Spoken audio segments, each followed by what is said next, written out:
the superintendent's comments. Dr. Carmen. Well, good evening, President Mena, members of the board, and also to our Socorro ISD community. I'd like to take this opportunity to thank the wonderful students who performed in the superintendent's holiday open house just earlier today. They were fantastic. Thank you to the community who came out to see the students perform, take pictures with Santa, and enjoy the great celebration. Tonight, we will have a presentation in the board meeting on our district strategic plan. Thank you to the members of our community who participated in the development process. We will be recognizing the Strategic Plan Community Advisory Committee in board honors this evening for their time and input in the process. It has been 9 years since the district has updated its strategic directions, so I'm excited about this great foundation that will guide our work over the coming years. What is great about it is that the development was driven by the input and participation of students, parents, teachers, community members, and district leadership. Again, thank you to those stakeholders who helped us with the plan. Upcoming events, seems like there's 2 weeks off. District will be closed from December 19th through January 2nd for our winter break. Happy holidays to everyone. This concludes my comments. Thank you, Dr. Carmen. At this time, we'll move on to board honors. Mr. Daniel Escobar.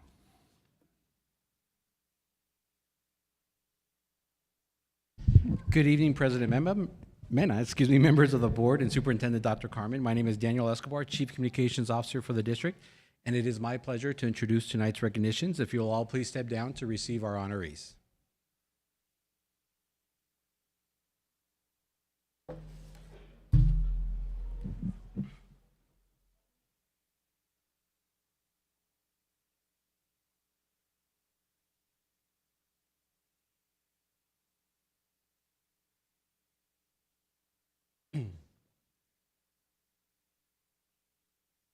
Our first recognition this evening honors the winners of the El Paso Community College K-12 Art Contest. These talented individuals placed in top division categories out of over 1,300 entries submitted into the citywide contest. There were 4 first-place winners, a second-place winner, and a third-place winner among the SISD students. 2 students received the prestigious President's Award in the elementary and in the middle school division. Congratulations to the winners of the EPCC K-12 Art Contest. They are from the Escrow STEAM Academy, Luciana Martinez.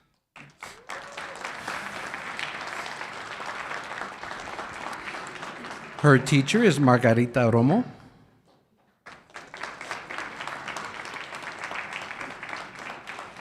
From Sioux Shook Elementary, Maximiliano Guillen.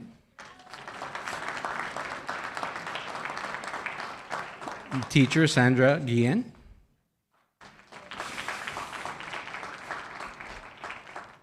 From John Drugan School, Fernanda Felix.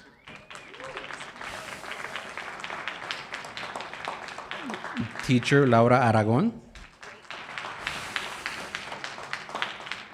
From Puentes Middle School, Alyssa Salgado. Representing her student from Desert Wind School, we have our teacher, Karen Perez.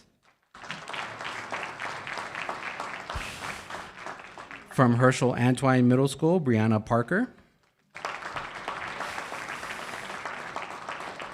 Her teacher is Elizabeth Tro. From America's High School, Alexandra Yanes. And her teacher is Samuel Munoz.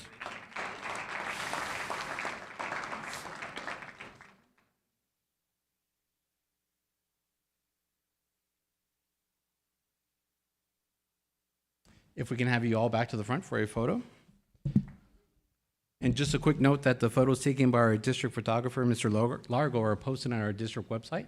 There is a camera icon on the bottom right-hand corner of the webpage that'll take you to SmugMug, where the photos are available for a free high-resolution download.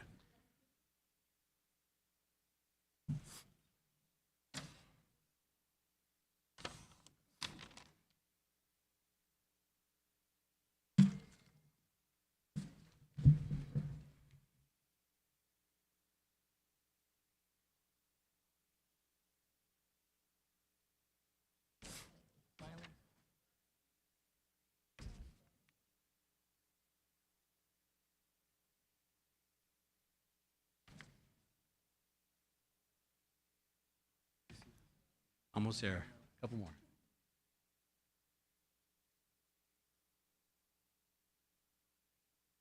Congratulations once again.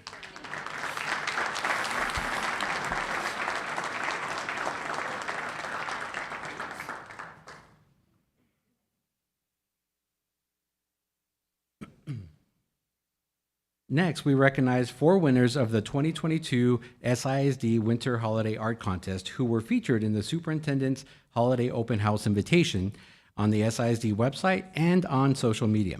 The winners were selected from more than 100 entries. Their artwork demonstrated great artistic talent and, with a nod to SISD's endless opportunities, brought the joy of the holiday season to life in their drawings. The winning entries were professionally framed and made into a holiday postcard. Congratulations to these artists. They are from Campestre Elementary, Keely Martinez,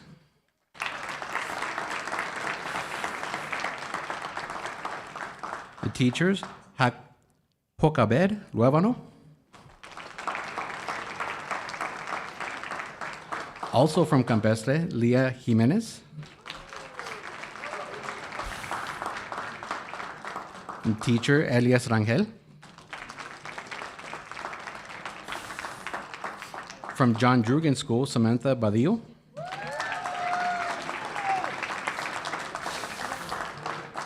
Teachers, Laura Aragon. And from America's High School, Emily Mata Lopez.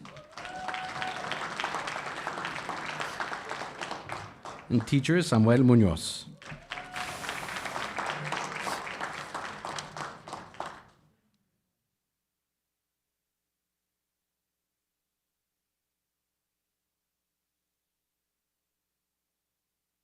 We're going to have you all back up to the front for a photo, please.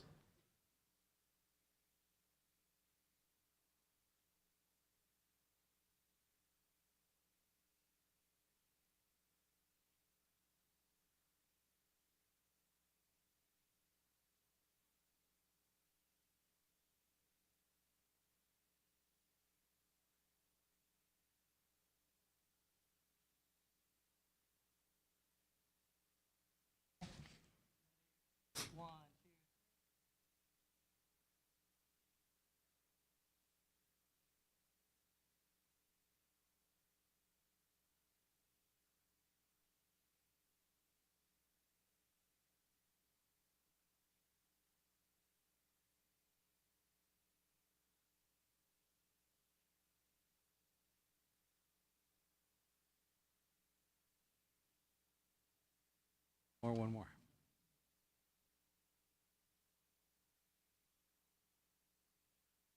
Congratulations once again.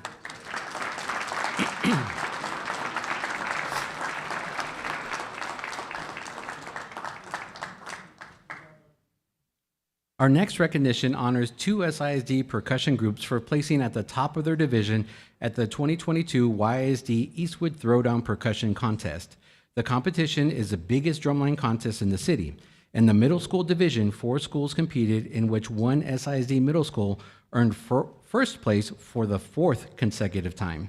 They also earned captioned awards for best tenors, bass drums, cymbals, and the overall fan favorite award. In the high school division, 8 schools competed in the large school classification.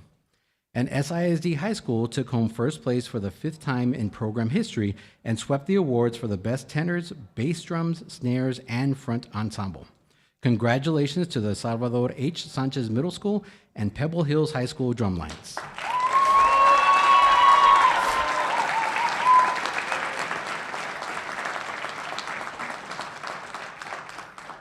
We'll begin with Sanchez Middle School, Alejandro Escajeda,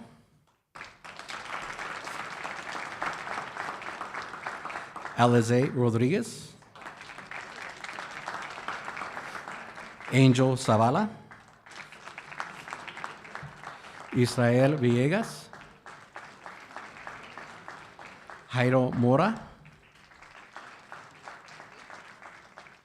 Jaden Kearney, Juan Guerrero, Laila Salas, Madeline Rivera, Mayela Calderon, Maylí Gonzalez, Nelia Calderon, Sabrina Marioni, Sofia Arenivas, Sophia King,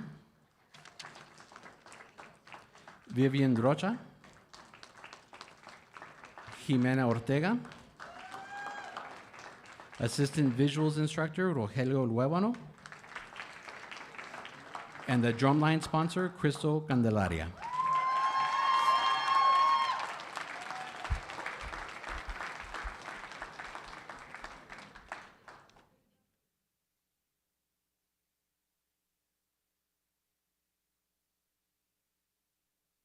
If we can have you all please return to the front for a photo.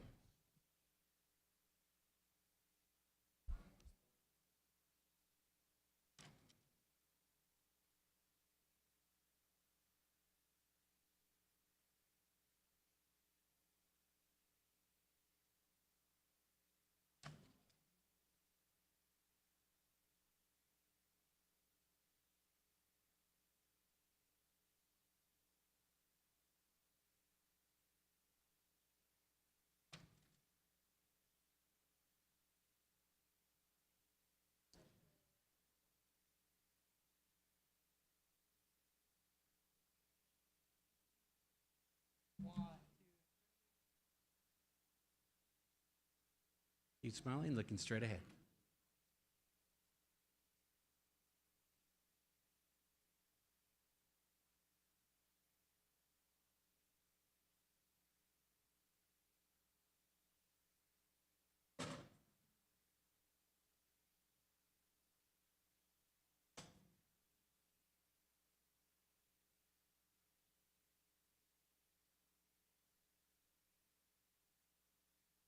Congratulations once again.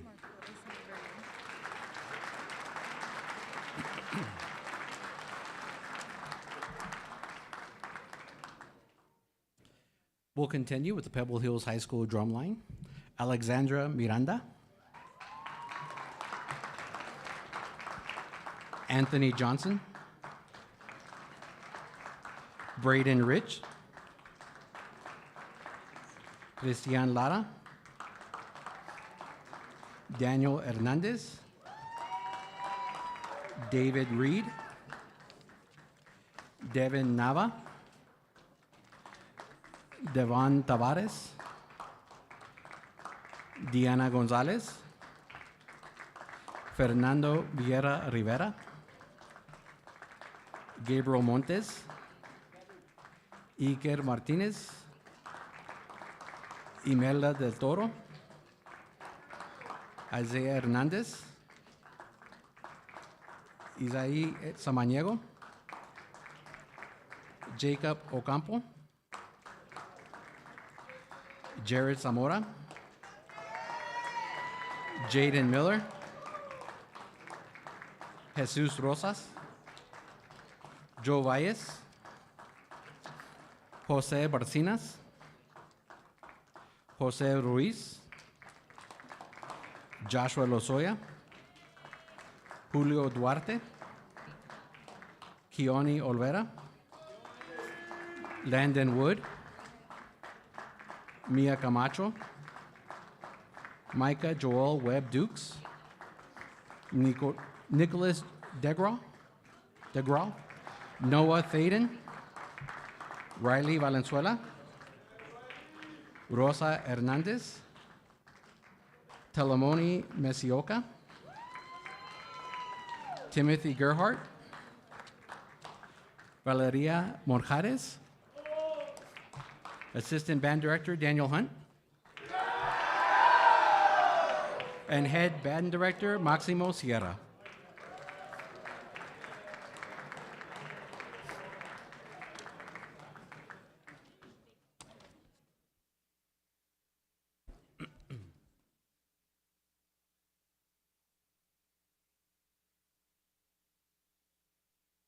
If we can have you all back to the front for a photo, please.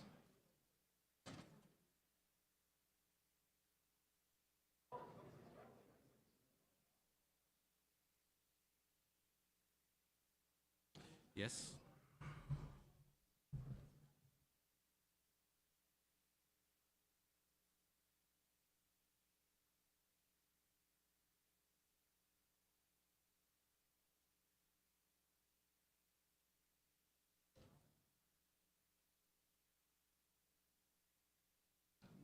see everybody's faces?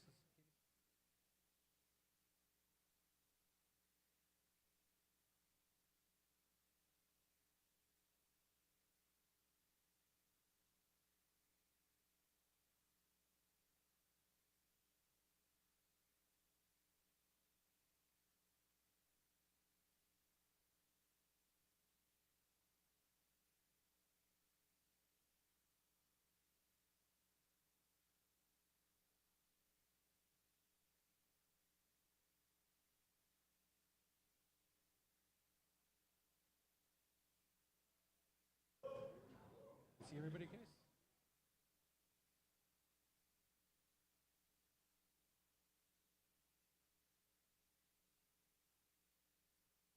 All right, everybody look at Mr. Largo right here in the center. Everybody look right here at the center. For this second, don't look at your parents.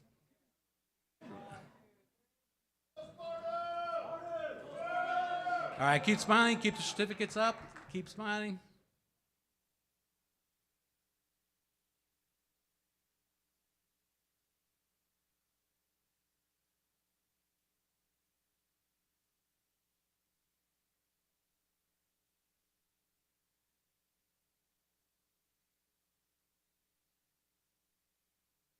All right, congratulations once again.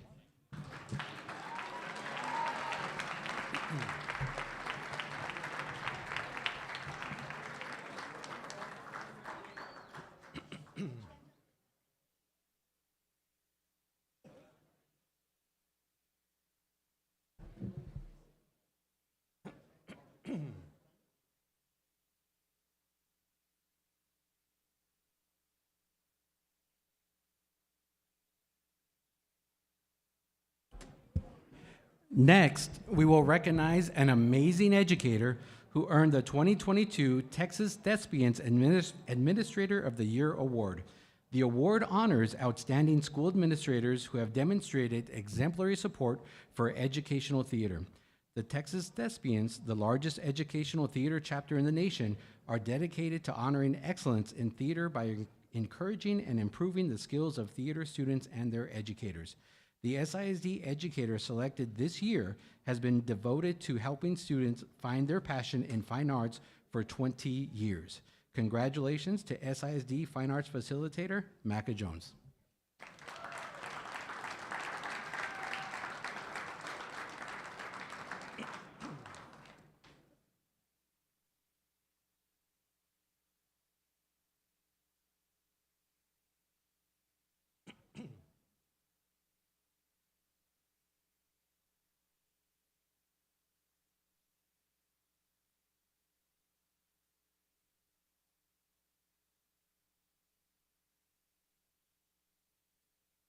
Congratulations once again.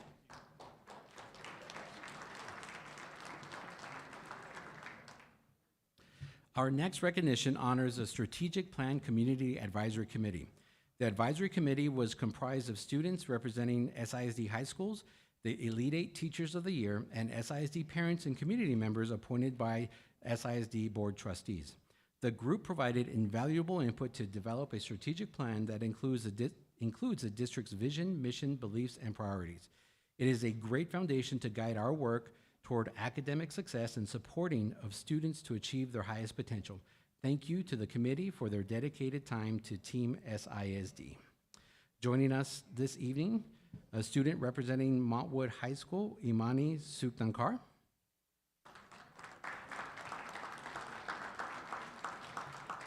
Representing El Dorado High School, Marcos Riperto.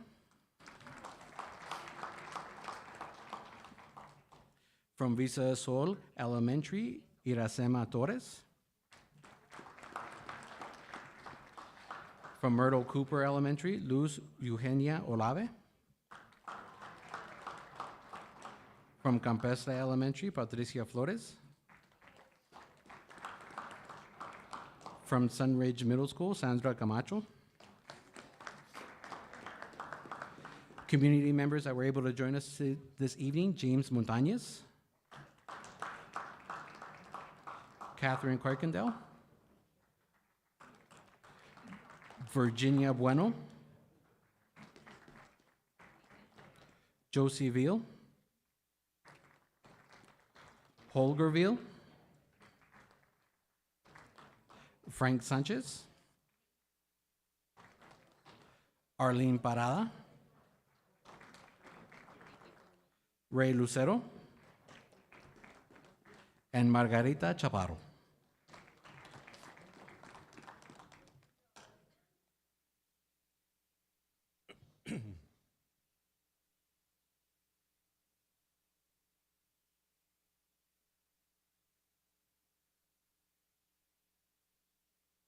If we can have you all back to the front for a photo with our trustees and superintendent, please.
Thank you again so much for your time.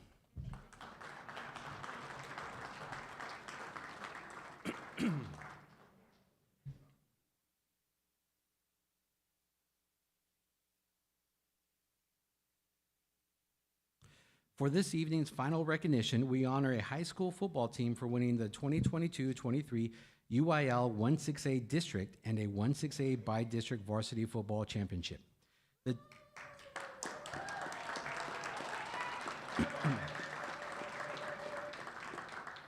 The team defeated Odessa Permian High School 45-28 to earn the Bi-District Championship. Members of the team have claimed titles this season, such as District 1-6A Most Valuable Player, Defensive Most Valuable Player, Athlete of the Year, and Newcomer of the Year. In addition, the team's head coach was named District 1-6A Coach of the Year. Congratulations to the Pebble Hills High School varsity football team.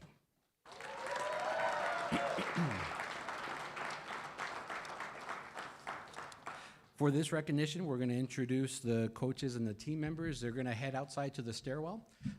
After we've named them all, we'll step outside real quick with our trustees and superintendent to take a quick photo there just to make sure that we get to see everybody's image in the photo. So we'll begin with our coordinators, coaching coordinators, Clay Gardner,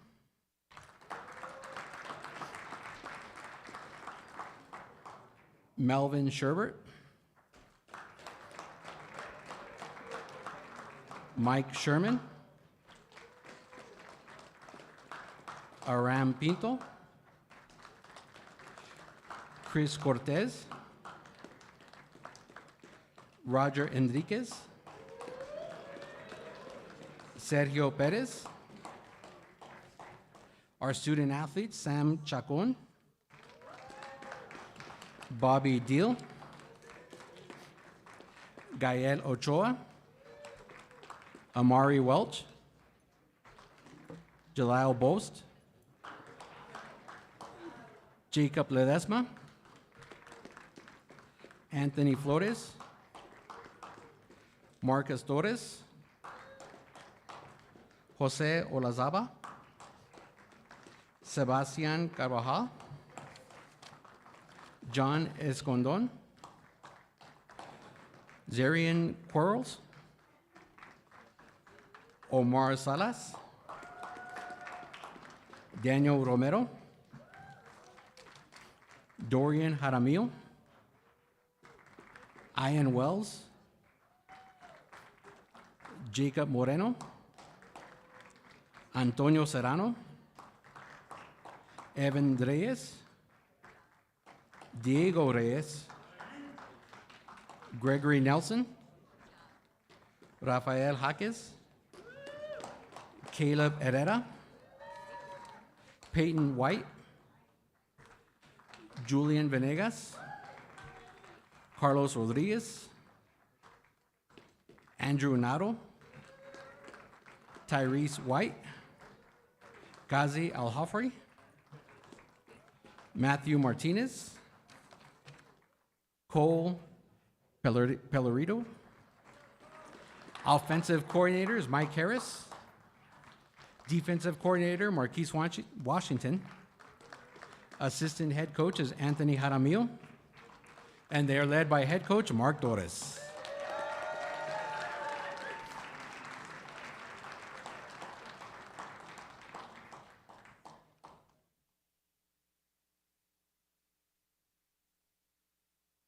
So parents, if you want to grab that photo, you're welcome right outside. We're going to take the trustees and Dr. Carmen outside to take that photo.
took us, well, not too bad, took us 30 minutes. Okay. I need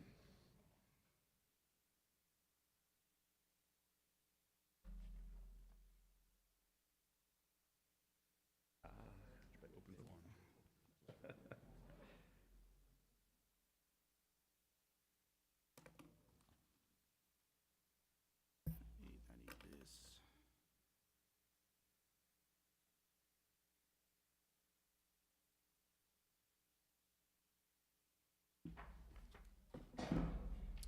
Okay, guys. Just to inform everybody that we do have Mr. Paul Guerra with us. He's through video.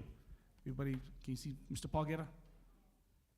I don't know if you can see him or not, but he will accompany us, and he will be voting, right, Mr. Ramirez, Bob? Yeah. Thank you for that. Okay, we'll move on to open forum now. Okay. The district is a local government body charged with serving the educational needs of all school children in our district, and board meetings must be focused on meeting this charge. The district meetings are public meetings under the Texas Open Meetings Act to conduct business of the district. They are not, however, meetings of the public. Therefore, all persons in attendance are expected to display civility and decorum. Individuals shall refrain from using harmful and offensive language, i.e., libel, slander, defamation, obscenities, fighting words, for the respects and the rights and reputation of others. We greatly appreciate those individuals who have requested to speak to the board during open forum in regards to a specific agenda item. We are bound by certain time constraints in order to cover all items on the agenda, and therefore must limit presentations to 4 minutes. Please respect the rights of others in your presentation. By law, the board cannot take action upon or discuss any item which is not posted on tonight's agenda. But we will give all presentations our serious considerations. Thank you. Let's proceed to open forum. The first person on open forum is Mr. Tommy Hill.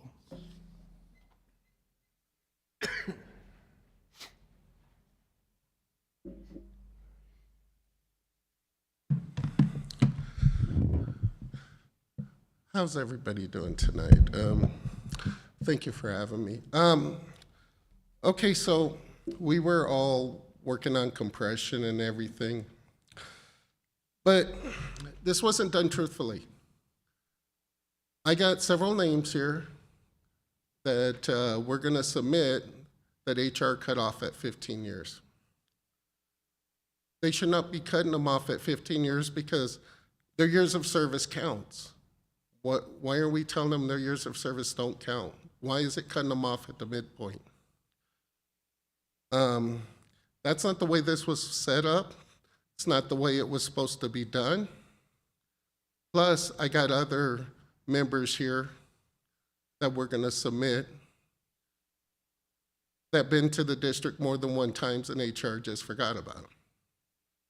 So, where it was nice and everything for them when they did this and all this stuff, but little did all of us know they came up short. And this is not the way it was supposed to be written.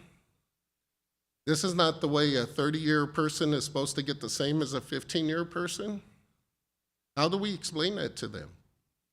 How are we supposed to explain that to them? Your 15 years on the other end is no good? Is that how we're supposed to explain that to them? We need to fix this. This needs to be fixed. This is not the way it was supposed to come out.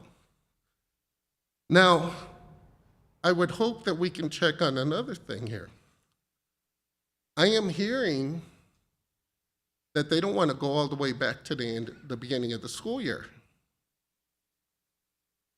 That is what we're supposed to do. The back pay is supposed to be the beginning of the school year. That was what was said. That was what we agreed on. That was on the very instance of the raise at the beginning of the year, that we would adjust this.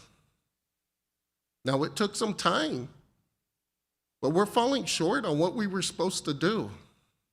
Now, I don't have every section, but I have what's in transportation. And this needs to be rectified. It needs to be fixed. This is not what we expected. This is not where everybody just goes to 15 years. That's not right. I had someone come to me, and yeah, I'm a bus driver, and we went to $17. Dennis Leto went to $20. I had someone come to me and get in my face. And then saying that I'm losing $4 an hour because we can't pay them right. I'm not going to answer that person's name. But then after that happened, we found out that we even failed them even more. 15 years, even with bus drivers, 2028. Beginning pay for Isleta is $20 an hour. We could have at least gave them their years of service.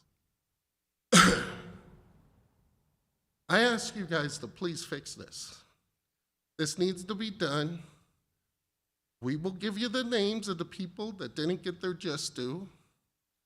They shouldn't be told that they're not worthy of their years of service. Please, we need to fix this. Thank you very much. Our next speaker is Mr. Gabriel Chavez.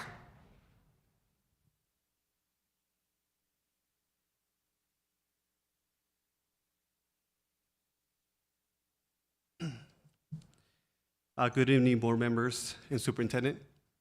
My name is Gabriel Chavez. I was here in last month's board member meeting in hopes that I would have a resolution with my situation. I have provided Socorro ISD with the necessary documentation, including the penal code and code of criminal procedures, to make a warrant for a teacher's arrest and have her terminated. I have spoken to El Paso PD, Sheriff's Department, and they have all agreed that that this teacher should have been arrested back in May of 2022's incident. The only thing I'm asking is for you guys to do the right thing, look at the documentation, look at the proof, because if I would physically assault pretty much anyone, especially a teacher, I would definitely be in jail. Thank you. Our next speaker is Ms. Angie Soto.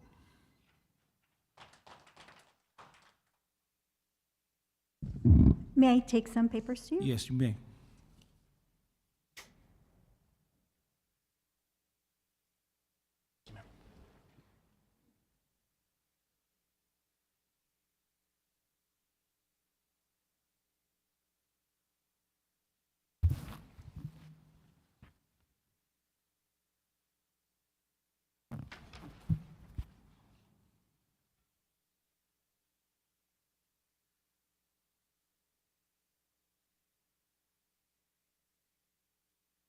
Good evening, Board President Mena, Board Trustees, and Dr. Carmen.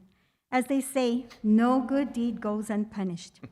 Last month, you voted in a $15 minimum wage, which was a wonderful decision. As a union, we have been advocating for a living wage for as long as I can remember. Unfortunately, there have been unintended consequences for those employees who have worked for the district for more than 15 years. But like before, I trust that you will ensure that employees will be justly compensated. I will use the bus drivers and bus monitors as an example. Bus drivers in the past were earning about $4 more than the bus monitors. However, the difference is now about $2. When the TASB study was requested, TASB did not have the new minimum wage to consider as they completed the study. A head custodian also brought a similar situation to my attention about the salary difference between custodians and head custodians. As you look at the paper, you'll see that we put down on the chart, we put down the bus monitors for 2021 and the bus drivers for 2021. And you see how the midpoint, it's even the maximum monitor would not surpass the midpoint of a bus driver. However, in 2022, the midpoint for a bus monitor is well above the starting salary for a beginning bus driver. It's only $1.28 difference.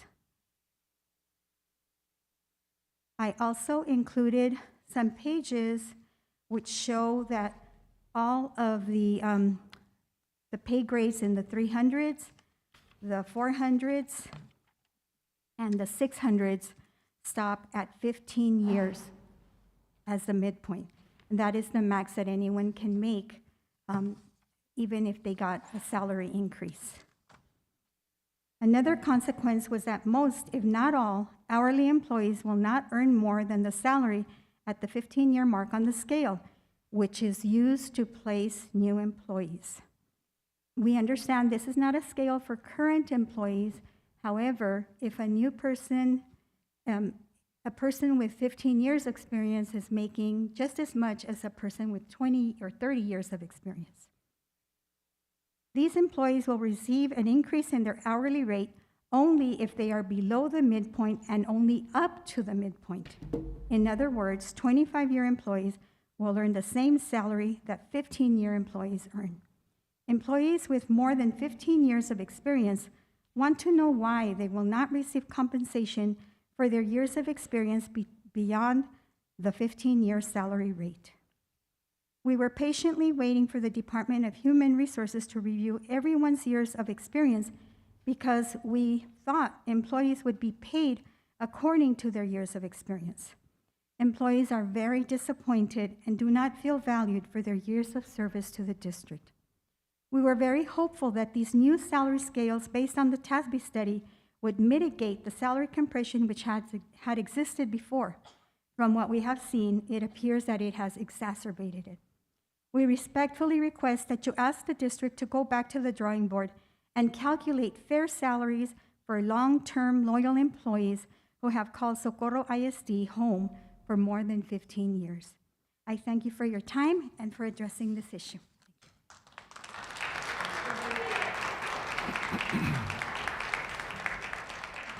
At this time, we will have Jaime Diaz.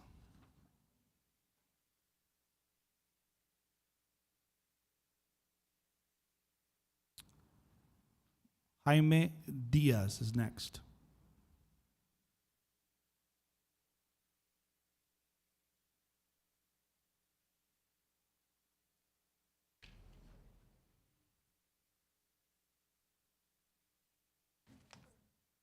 Buenas tardes, Superintendent y mesa directiva. Les vamos a repartir unos papeles, por favor. ¿Ok? ¿Se los podemos repartir? I'm sorry, mande. Les vamos a repartir unas hojas. Sí, puede pasar a entregar Ok. las hojas. Les va a entregar Angie. Gracias.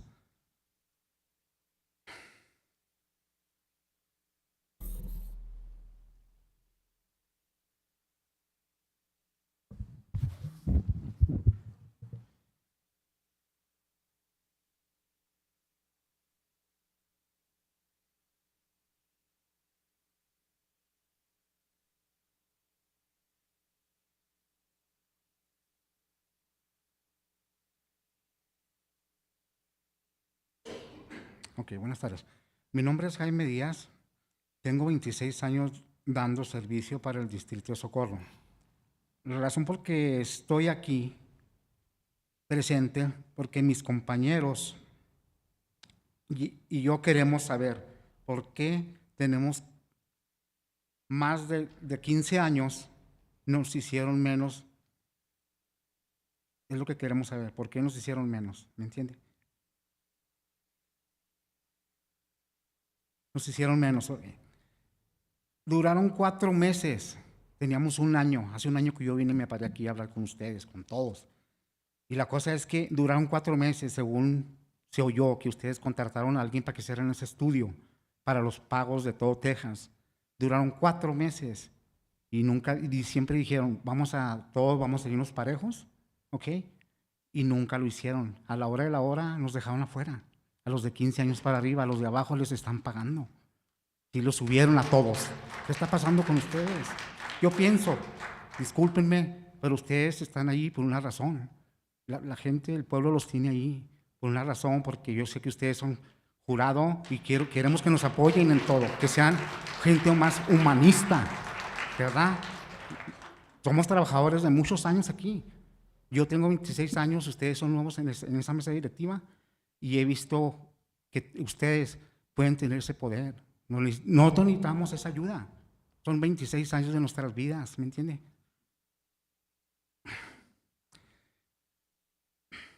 Y la investigación era para los salarios de cada persona. No le estamos pidiendo yo $20, 20 cada uno, no señor. Es un ajuste a cada persona por sus años de servicio en este distrito.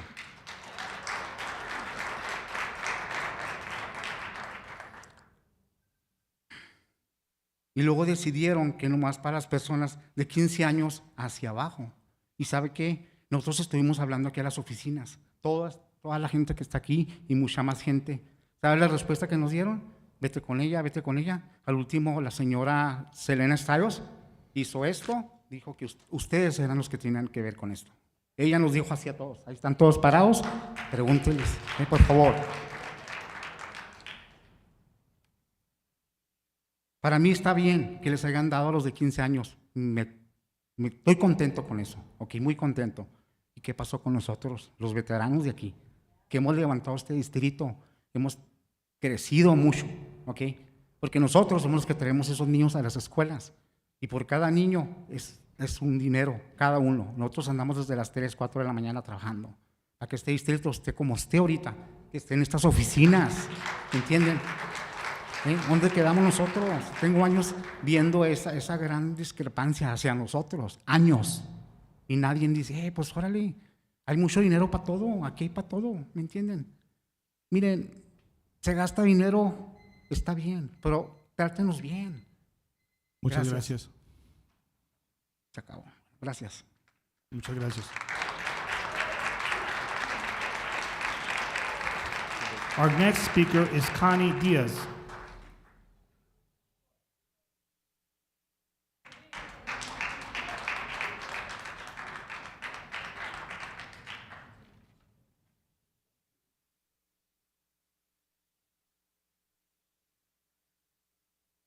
Good afternoon, Evening. Superintendent and board members. My name is Connie Diaz, and I've been a driver for 40 years. I am also a member of Socorro Education Association. We are very appreciative of the salary scale adjustments that have been made for Socorro Independent School District employees. However, we are greatly disappointed that adjustments were made only for employees of 15 years and under, or less experience. Those of us that have more than 15 years feel excluded, even though we have served the district for the longest period of time.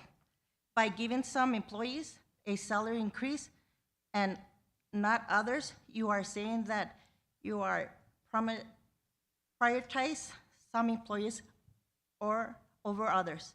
We are asking that you make the salary adjustments for all employees, not just some, all employees that us were left out. And not just some otherwise. You are sending a message saying that all employees with more seniority will get less or no compensation than employees with less seniority. This will, without a doubt, lead for more employees leaving Socorro ISD, which will worsen the employee shortage that Socorro ISD has right now. I look forward to hearing from you back or regarding the issue of making Socorro ISD an excellent district for all employees at transportation. Please I'm not begging, but I'm just telling you to recognize all of us that have a lot of years of experience working for Socorro ISD. Thank you.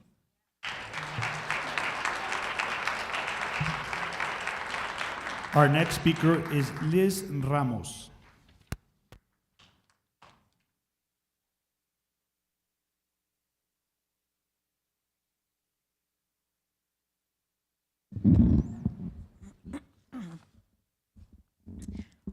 Good evening, President Mena, Superintendent Dr. Carmen, and members of the board. My name is Elizabeth Ramos. I'm a special education clerk at America's High School. I have been in a clerical position for 22 years, beginning in HR and then moving to special education for the last 19 years.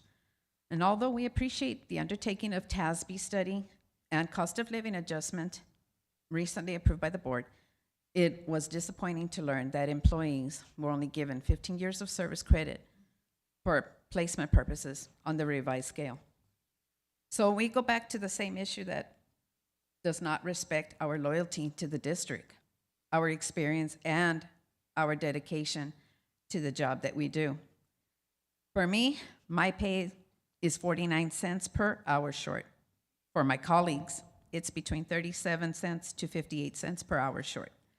Now, this amount may seem like it should not matter to me if I am near what the hourly rate should be, but it does. It makes a huge difference to all of us that are on hourly wages, that just want to make ends meet. Our jobs are important, and what we do matters to the success of our district. If this is truly Team SISD, it means that Team SISD respects our job, respects our dedication, and respects us. So we urge you to correct this injustice and show that you respect all of your employees in Team SISD. Thank you.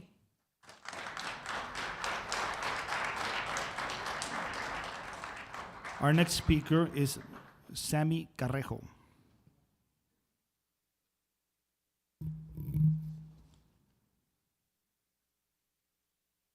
What's going on, everybody? Got a little bit of exercise in there, didn't I? All right, so I came here to speak about something, but you know me, I always change things. Why do I have to hear people begging for you guys to give them what they deserve? I said it before, I'm going to say it again. We come here and you guys vote yes on something, everybody claps, and then everybody goes home, and yet it doesn't get done. It hurts my heart to see these people here. Mr. Carrejo, let me introduce you. Please address the board. Gotcha. Yes, sir. Please. Gotcha. So it hurts me to see these people here. My mother retired from Region 19 after 26 years. And every single day I would hear her, we're not going to have enough money, we're not going to have this. So I definitely can understand these people here. It's not fair, guys. For those of you who don't agree with it, and those of you who don't say anything about it, you guys should really check yourselves, okay? Same thing with Mr. Chavez over here. This is the second time he comes asking for help, yet nobody has reached out to him. People should not come here time and time again begging. Now, nobody else talks like I do, but guess what? My phone has not stopped ringing off the hook with people in different departments asking, Mr. Carrejo, can you speak for us? Why? Because we can't say what we want to say because it's going to affect our livelihood. Right now, they're struggling with the money that they're getting. Can you imagine if they speak up as loud as I do, and all of a sudden, you guys take that away from them? I'm not here to speak about that, but I decided to take some of my time on their behalf. What am I here to talk about? I'm here to talk about that infamous audio that's out there, 33-hour-long audio. Now, I was told that the attorneys asked an opinion from the Attorney General's office to ask if they can release it. Well, they got the right answer to the wrong question, unfortunately. The question is, was the audio even recorded legally? Now, Texas Penal Code 16, Section 1604, okay? For those who don't know, Texas is a single-party consent state. That means that one person has to have knowledge and consent of them being recorded. In this 33-hour recording, one party knows that they were recorded for roughly an hour. That was the time that that party spoke to a principal. Unfortunately, the device did not stop. The consent and the knowledge stopped there. Anything past that is illegal. Unfortunately, the board administrators say, well, the attorney said, well, attorneys are, and all due respect to my attorney buddies, because I have several of them, but they say themselves, attorneys are the only reason why we need attorneys. There is an opinion. The Texas Code specifically states that without that person's knowledge and consent, it is illegal. But you know what? Let's forget laws. Toss them. You know what? We're all about transparency. So yes, we should demand that any complaints to a teacher be released to anybody, especially if that teacher's husband is a trustee. Do you think it's fair that a teacher gets special treatment? Do you guys think that a teacher can walk around like she owns the place because her husband is a trustee? Do you guys think it's fair?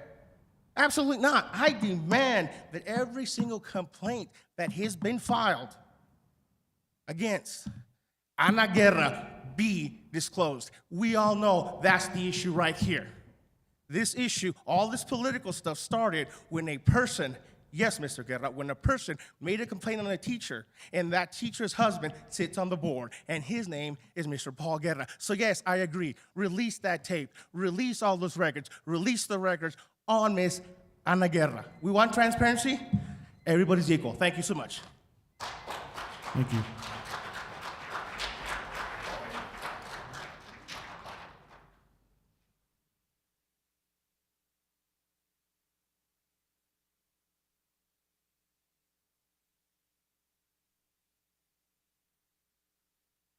Okay, at this time, we will move on to the district reports, quarterly investment reports by Mr. Rene Vargas.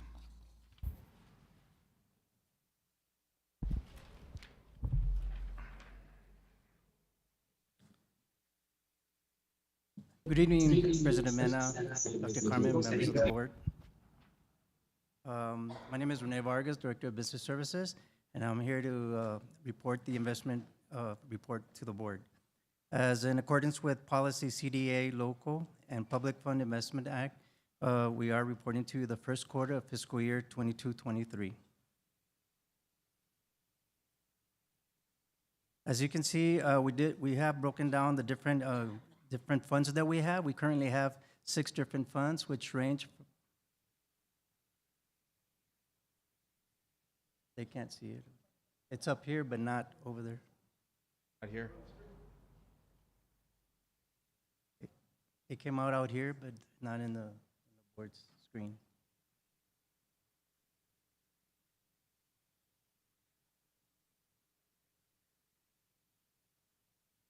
Sure. Good. So we do have broken down the 6 different funds that we currently have, and it ranges from the operating fund, the health and insurance fund, workman's comp, interest and sink, construction, and the food service. As you can see here in the first one, we do have the operating fund, and within each fund, we do have different pools. In this case, right now, as you can see the number, it's a high number here. We have actually 6 different pools that we have at different entities that we pull money. It's kind of a diversified portfolio that we have so that we can kind of take advantage of interest rates of which one from one to the other. The period of time, again, is from July 1st through September 30th of 2022. As you can see, the book value just on this particular fund started with 139.7 million. And at the end, we ended up with 82.7 million, which we used about 57 million to continue operating of the district within these 3 months. On the far right, you'll see how much interest rates are coming up. Basis points are climbing and climbing as the Feds anticipated. Currently, I think they're close to 400 basis points. For this quarter, we did make 430,726 just on this one fund. The next fund is the health insurance fund. As you can see, we only have one pool that we do business with this particular fund. We started with 3.3 million, and we ended up with 3.4 for this quarter, using about a little over 17,000. And on this one, we made 17,388.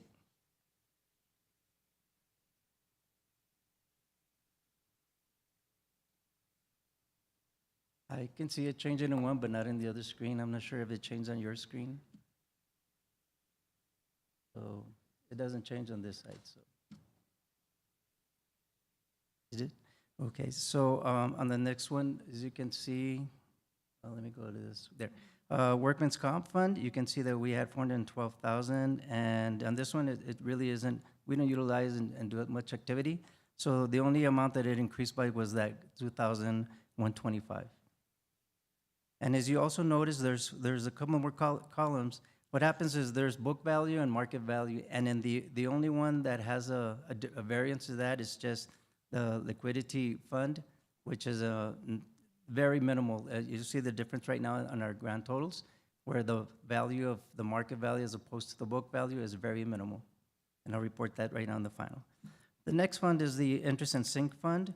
As you can see, we do start with 69.4 million, and we ended up with 30.8 million. The reason for this, what a little over 38 million, is that we usually make a payment every August and February. So that's the reason why it declines drastically for this quarter. We do have all the funds separated, and on this particular fund, we made 166,404. And the next fund is a construction fund. There's a lot of activity in this one, and the reason for that is that we do separate, even though it's all the 2017 bond, we do separate it by the year that we initiated those projects. So as you can see in the first three rows, you'll see that liquidity 3 times. The reason for that is that we do separate the activity we did in 2018, 19, and 20. So it separates all those for us. And with that, it follows for all the rest of the funds as well. So that's the reason why you see it kind of repetitive.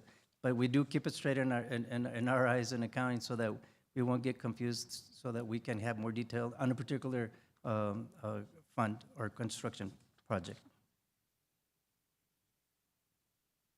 And here we have the last, you can see that's the ending of the construction fund.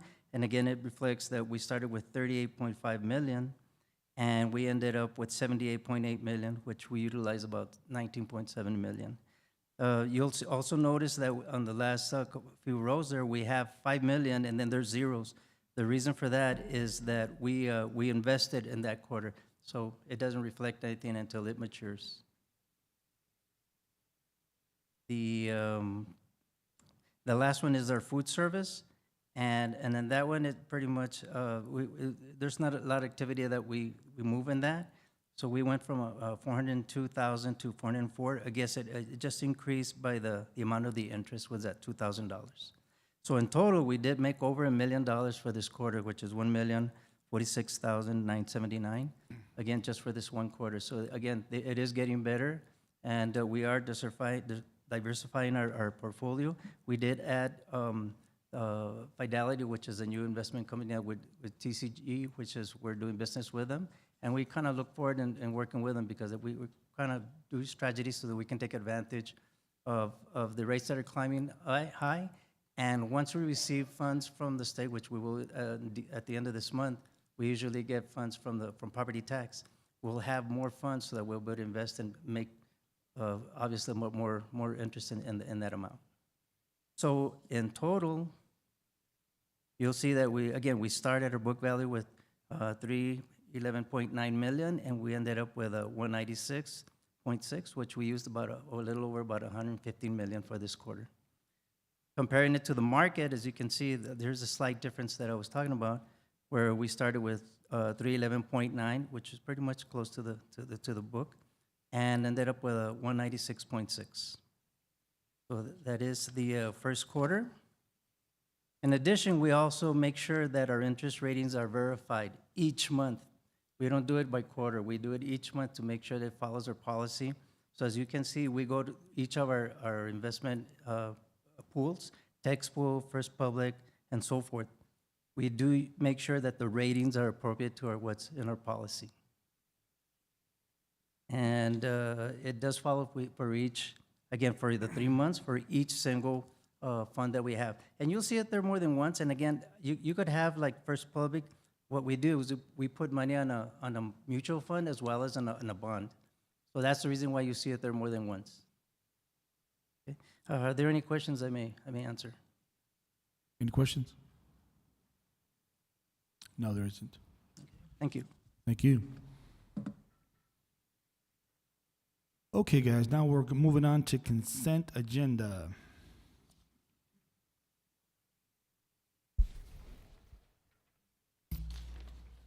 Motion to approve? Okay, Second. so I have To pull two items?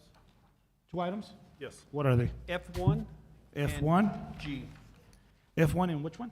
G. F1 and G.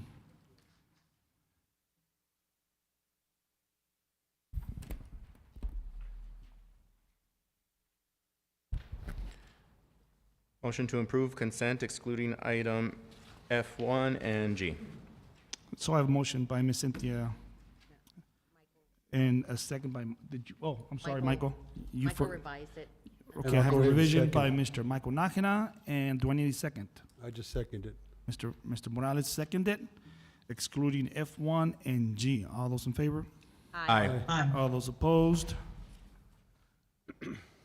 Okay, motion carries. Mr. Guerra, can you raise your hand? I don't know if I can hear you. Thank you.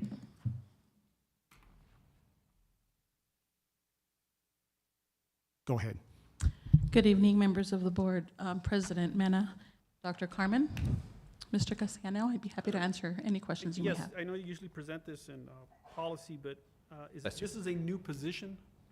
Yes, sir, this is an actual change to an existing position. There was a vacancy that was created by a resignation for a network manager. And so using that vacancy, we're proposing that we upgrade the position to director level, overseeing information security. And he will have certifications in security of the system and he'll be responsible for the security? The individual will be responsible for information security and ensuring all ensuring that we continue to keep the district security posture and put accurate components in place to maintain. The pay level is moving from what to what? So the pay level is moving from the technology pay scale of 207 to the administrative pay scale of 107.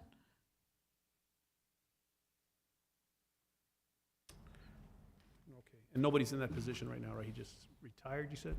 It was a resignation. Oh, resignation. Okay. Yes, sir. Okay, no other questions. I just wanted to see if it was a new one. Thank you. Motion to approve. Motion to approve, okay. What about G? You said G also. Oh, yeah. Oh, But we gotta take them one at a time. Okay, so I got a motion by Mr. Castellano and a second by Mr. Barrera. All those in favor for F1? Aye. All those opposed? Motion carries. Okay. Thank you. Thank you, sir. Now we're gonna move on to G, right? G. Who's gonna speak on G? All Both right. Ms. Hernandez and I are available to answer Okay. any questions you may have, sir. Can you explain this program? I read it and I was trying to understand it. You can just explain it. Yes, sir. So it is an incentive plan for campuses. We provide them with a baseline, taking the average of pre-COVID attendance to last year's attendance. So we provide them a baseline, and they improve by a certain percentage. So in the presentation that was given to you, it has the scale of what percentage they would be awarded if the campus does improve attendance. So it is broken up into a 70-20-10. So the 70% would be for big ticket items. And again, those would be for students that are eligible to participate in that raffle. There may be some students that are not going to win one of the big prize items. However, they are still going to get incentivized with the 20%. So 20% of that funding would go, again, straight for the students, whether they want a pizza party, Takis party, Papas Locas party, whatever incentive the administrator decides to give. And then the last 10%, if the campus does receive the award, would be to incentivize teachers as well. And it would be for all teachers, since they are the front line and have that communication with students day in and out to promote attendance. What kind of, I guess, incentives would they be receiving?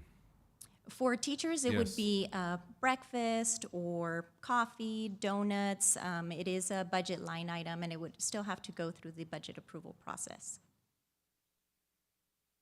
I was told that there was gonna be, I don't know if this is the item, is this the item that a vehicle was gonna be raffled off or something like that? Yes, sir. That is an incentive for students grades 9 through 12.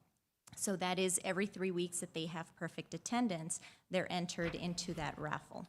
So we wanted to make it attainable so that they have an opportunity to participate in that or get into that raffle every 3 weeks for perfect attendance. I have a question on that one.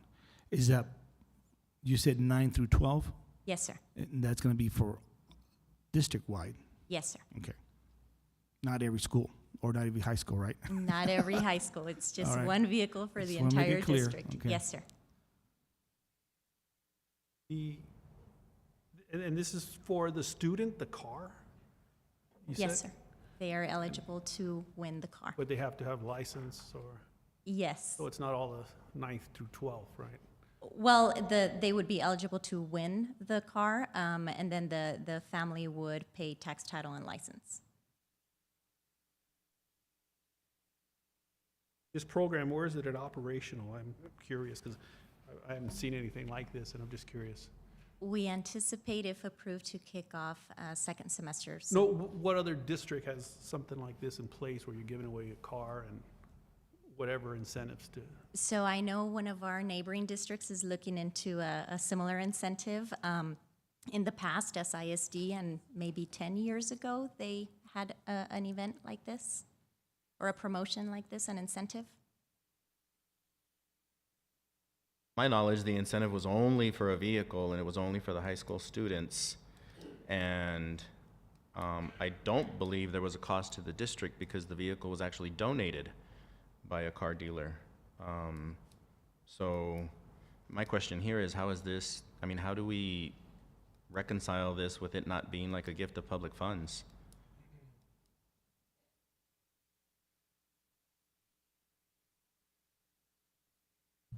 Good evening, ladies and gentlemen. So there is some guidance on the TASB board that does say that if we are going to be doing some kind of incentive like this, we do have to demonstrate to the board that there is a return on it. So the return here would be that our attendance will increase. The return also is that with that attendance increase, we can see anywhere from $1 to $2 million in ADA funding. The other thing is that it has to be equitable, which we have outlined, and there is a greater cause for it. So there is a guidance. It is not a gift of public funds because there is a set criteria for what we're doing here. And this one, I have looked into getting it donated. We have not been able to find anybody. As a matter of fact, vehicles at this time aren't even being manufactured as they were in the past. So the vehicle that we have in reservation right now is a Nissan Sentra. So that one will be moving around the campuses during different events at each campus, and kids will be able to see it. And it gets really exciting to see that there's a potential for winning something that nice. Now that the district would actually see 1 to 2 million per school calendar year? Or is that over a certain period? Fiscal year. I mean, if we are increasing by at least 1 to 2%, again, they're competing with themselves, and so they're going to want to participate in this. So if we have an increase in ADA, we could easily see $1 to $2 million extra in just state funding. So that will completely cover the cost of any of the incentives at the 70% level, at the 20% level, and at the 10% level, including the vehicle. That's why I asked if you had this somewhere else, did you observe it at another district, so we can know the success rate there and what kind of return they got on that. At my previous district, we did do that, and there was a significant increase in ADA as well as funding. So What's the significance? Well, what did it increase when you implemented it to prior? well, considering it would not be proportional, but I can tell you that we had at least an increase of about 1.5% of attendance that I can recall. Dr. Carmen, do you have a? I think that's right. We got about that. And essentially, what you make in ADA, you put about half of it back into incentives, so it more than pays for itself. That's our experience doing it in a previous district. We borrowed this model from Grand Prairie ISD. I think Mesquite ISD also had it when we looked into it at the time. There are a few districts across the state that have these types of programs. And again, it's self-funded. If the ADA does not go up, the campuses don't get the incentives. Thank you, sir. I would be interested in seeing more financial information behind it. I mean, just what I'm looking at right here and making a decision without understanding, you know, what's the cost of administration if we don't make an impact? I mean, obviously it's going to have a cost. What is that cost? And then, you know, what is it at 0.5%, 1%, 1.5%? And, you know, what do the incentives cost? And this is for all campuses, right? Because, like, as I go through this quickly, I don't. It's for any campus that increases at the very minimum 0.5%. If they do not meet that criteria, then they will re-strategize and come up with some good incentives within themselves to get to that point. I agree with Mr. Nájera to at least show us some numbers, because it. I guess our thing is, how quick can you get us that report, that information, to make a better, well-informed decision as far as the history behind this and the success rate? I can look into that if that's what the board chooses. I can get some information for you. What I would want. So a motion to table this item, and then in January, is that fair enough to have enough time? Yes. January's board meeting to bring more information so that the board can make a better informed decision. Yes, sir. Second. Okay, so I have a table on motion G on this item for more information for January's board meeting. Okay. All those in favor? Aye. I have a question. Yes, David, go ahead. When will this program take place, or when will it begin? If it indeed, say it passed tonight? When was this The target timeline was to commence at the beginning of the next 9 weeks, which would be when we return from the winter break.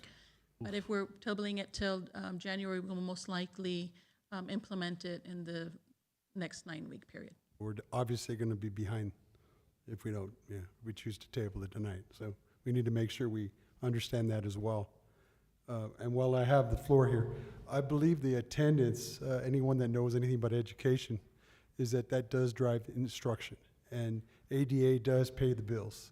And if there's some kind of reassurance, which I know we discussed, that enabled us to make sure that we can see those funds come our way and help our students in performance, and also our district with more funding, when I'm for it. But we still got to, like I said, answer some questions. And I think it's a good thing to do this. I mean, it's a win-win situation for the kids and for us, right? Because they'll get a car, and we'll get more funding out of it. So I truly believe that we should have voted on this today. But I understand the board needs more information to feel more comfortable about this. If it worked in smaller districts, I know it will work here. But it's up to you guys. All right? So I do have a motion to table this item. Who seconded that? Mr. Castellano. All right, so I have a motion by Mr. Barrera and a second by Mr. Castellano. All those in favor? Aye. All those opposed? Okay, it's tabled till next month.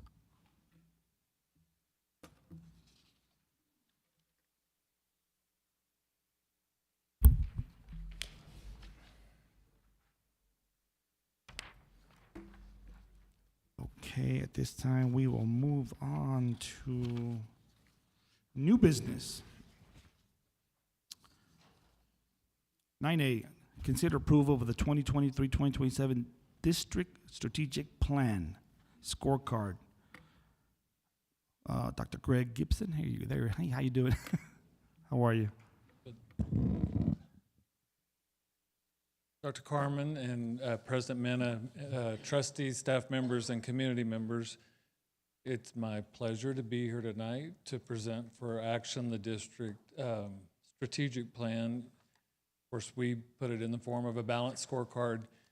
To keep things simple tonight, Dr. Carmen and President Mena, if it's okay with you, I might say a few comments and then ask for adoption.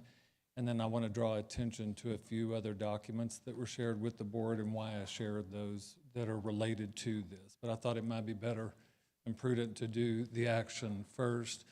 I know you all know this, and the 57 big, large chart paper that was all over this boardroom 2 different times are not in this folder, but these are the notes that I took from all of that chart paper and all of the work that we've done. It's, I don't know, an inch and a quarter thick, and all of that is crystallized and distilled into the one-page Socorro ISD strategic plan for 2023 through 2027. The belief statements that we worked so diligently with the community members that were recognized earlier, trustees present, the mission, the vision, and then the 4 priorities, and then 3 strategic objectives for each of the 4 priorities. And as a quick reminder, you know, the 4 priorities are student, staff, community, and finance. Now, they've got some prettier wording on them, but those are the topics that are there. And then I've worked with the senior leader team. You all have seen a draft at the previous board meeting. Dr. Carmen, the strategic objectives in large part have not changed greatly since you all last looked at them. Now, what you're not seeing on this document tonight are the 3 more columns that we looked at the workshop, where the senior leader team were digging into the details and getting the progress measures and getting the outcome measures. As a reminder, the board adopts the strategic objectives, but then we had talked at the last workshop about the board receiving reports on the strategic actions related to those objectives. I guess you go to a convention and someone says, "What are y'all doing in Socorro?" You can pull out a piece of paper and say, "This is what we're doing in Socorro." That's the beauty of it. Like, you have clear strategic direction. One last item, President Mena, today, the senior leader team and I talked about how you go about cascading the scorecard. And if you all remember, at the community meeting and with staff members and with the senior leader team, we talked throughout the process that if this doesn't motivate and inform work all the way to the front line, then it's not worth doing. And so we had a good conversation today about what that looks like moving forward. So with that, it's not mine to make a motion, but I am asking that the board consider taking action on the strategic plan tonight. Motion to approve. Second. A motion by Mrs. Nájera and a second by Mr. Nájera. All those in favor? Aye. All those opposed? Motion carries. Thank you. And then if I may, and Dr. Carpenter, I don't know, are these in a packet like this, or are they in their board book? They are definitely in board book. I'm They're not in sure the if there's a board book, separate one okay. or not. Well, and I'm not going to ask the board to find them, and don't worry about it. I just want to, they're in the board book, and I'm going to just tell the board why those 3 things are in there.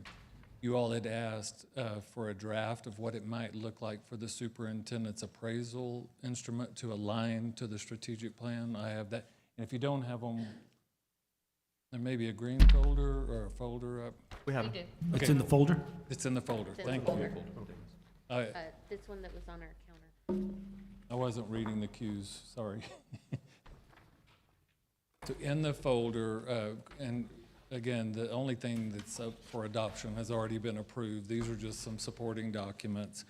I took the liberty to take what the board did ultimately adopt tonight and present to you a real simplified version that you all can spend some additional time looking at how you might go about aligning the superintendent's appraisal instrument to the strategic objectives that were just adopted. If that makes sense, you would be surprised how many districts, you know, there's the district goals, then there's the board goals, then there's the superintendent's evaluation, and it doesn't make sense that they're not aligned, but sometimes we find that they're not aligned.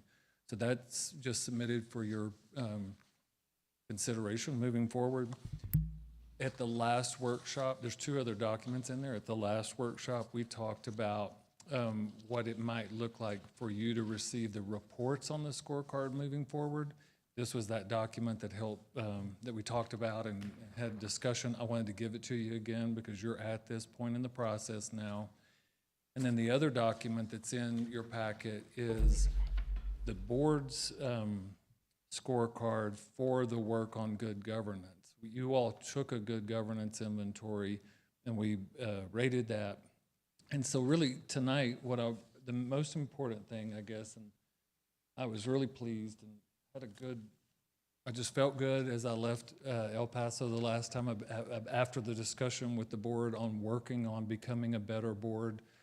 And so tonight, since you have the board scorecard, that's your work on improving the board, and now you have the district scorecard, it's a really good concrete way to look at this is what the board works on.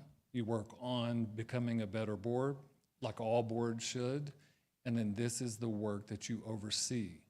And this is the work that Dr. Carmen and the senior leader team right here, they do, and you oversee it. So this is what we work on, this is what we oversee. This is what we work on, this is what we oversee. And, you know, I'm gonna leave and you can take my advice or not take my advice, but if you'll stay true, I believe strongly, if you'll stay true to the work that we work on and then the work that we oversee, Socorro ISD, that has always been a good district, maybe even great, can become even greater. Thank you all very much for allowing me to be part of the process. Thank you.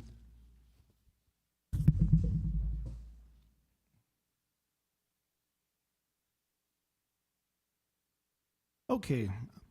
Item 9B, consider and take possible action to approve the proposed redistricting map, revised single-member district trustee boundaries after the 2020 census. Dr. Cruz. Good evening, Mr. Mena, members of the board, Dr. Carmen.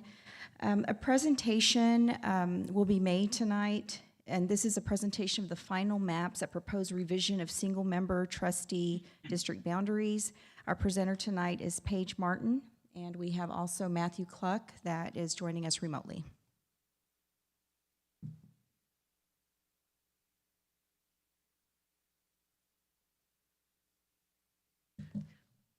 Good evening, President Mena, trustees, Dr. Carmen. It's a pleasure to be with you tonight. I know I'm not who you're used to seeing. I'm covering for my colleague, Ashley White, and she has filled me in on all the progress that you all have made. She's filled me in on how wonderful you've been to work with and how this process has gone very smoothly. And so I'm happy to be here tonight. You're in the home stretch.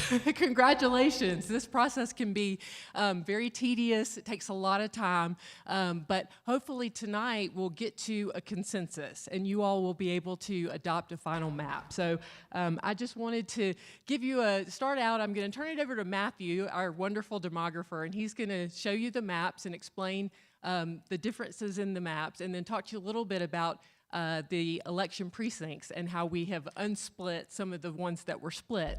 But I just wanted to do a brief overview of kind of the history and how far you have come in a short time. Let's see. Okay, it's working. So I know you probably heard more than you ever wanted to hear about redistricting, the redistricting process. But just a brief overview, it is the process by which boundaries of elective districts or single-member districts are periodically redrawn in response to changes in the population. And how do we know the population changes? The census. And so the 2020 census, when we got that information, all election entities had to look at their numbers and say, okay, are we out of compliance with the law? And so you all know that you were quite out of compliance, and I'm going to get to that in a minute. And so you had to go through the redistricting process. And so for Socorro ISD, that means redrawing the boundary lines for the 5 single-member districts from which you all are elected. So we're almost there. Tonight's the night. Getting to the final plan. This is it's been a months-long process. In May, I believe Ashley was here, and Matthew or Rocky, our demography team, there was a presentation of the protocols, of an overview of the process. We got some feedback from the trustees, and then in June, there was another presentation And when you all learned, I believe, that your deviation between the single member district with the largest total population and the smallest, the difference between those two is 103.9%. So when Ashley was showing me this, I thought that was a typo. I was like, you mean 10.3? And she goes, no, 103.9%. So you all definitely had to redistrict. There was not an option, because the law says, the Texas Education Code in Chapter 11, it says the single member district that's most populous, be a total population, not the largest geographically, but the total population. It can't be 10% or greater larger than the smallest district. And so y'all are at 103.9, so you had to redistrict.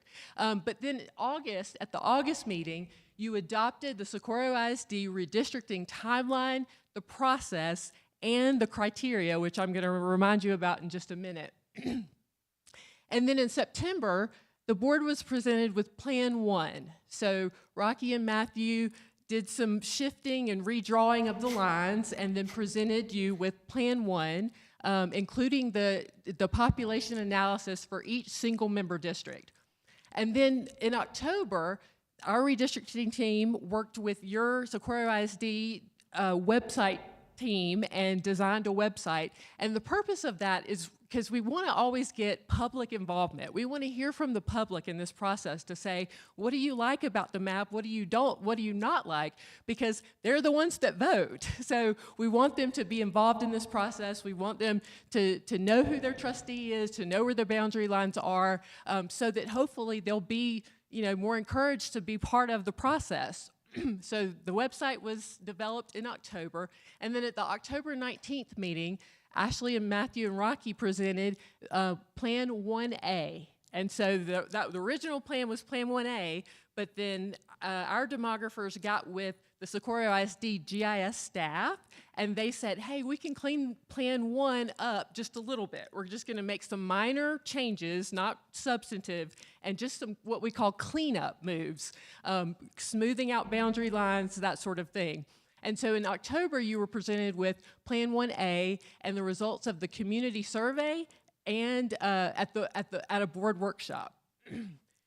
So last month, there was a new plan that was presented. So you were presented with Plan 1, Plan 1A, and then there was a request for a Plan 2. And so that happened last month, along with the population analysis in each SMD, and a public hearing was conducted to obtain community feedback. And so here we are tonight, December 13th. So if you remember, back in August, you adopted a timeline. And that timeline said that tonight was going to be the night that you adopted the final map. And so you've got 3 good options. And so what I'm going to pass it to Matthew in just a second for him to talk with you through the 3 maps, what your options are. But I just wanted to remind you the reason why we set this deadline. Because the law says that if you're going to go through the redistricting process, you have to have it completed by 90 days before the first election in which you can respond to the 2020 census data. So that is May 6th. That's the first election. So we have to have this entire process completed by February 5th. That's the statutory deadline. But in Socorro ISD, you can start applying to be on the ballot on January 18th.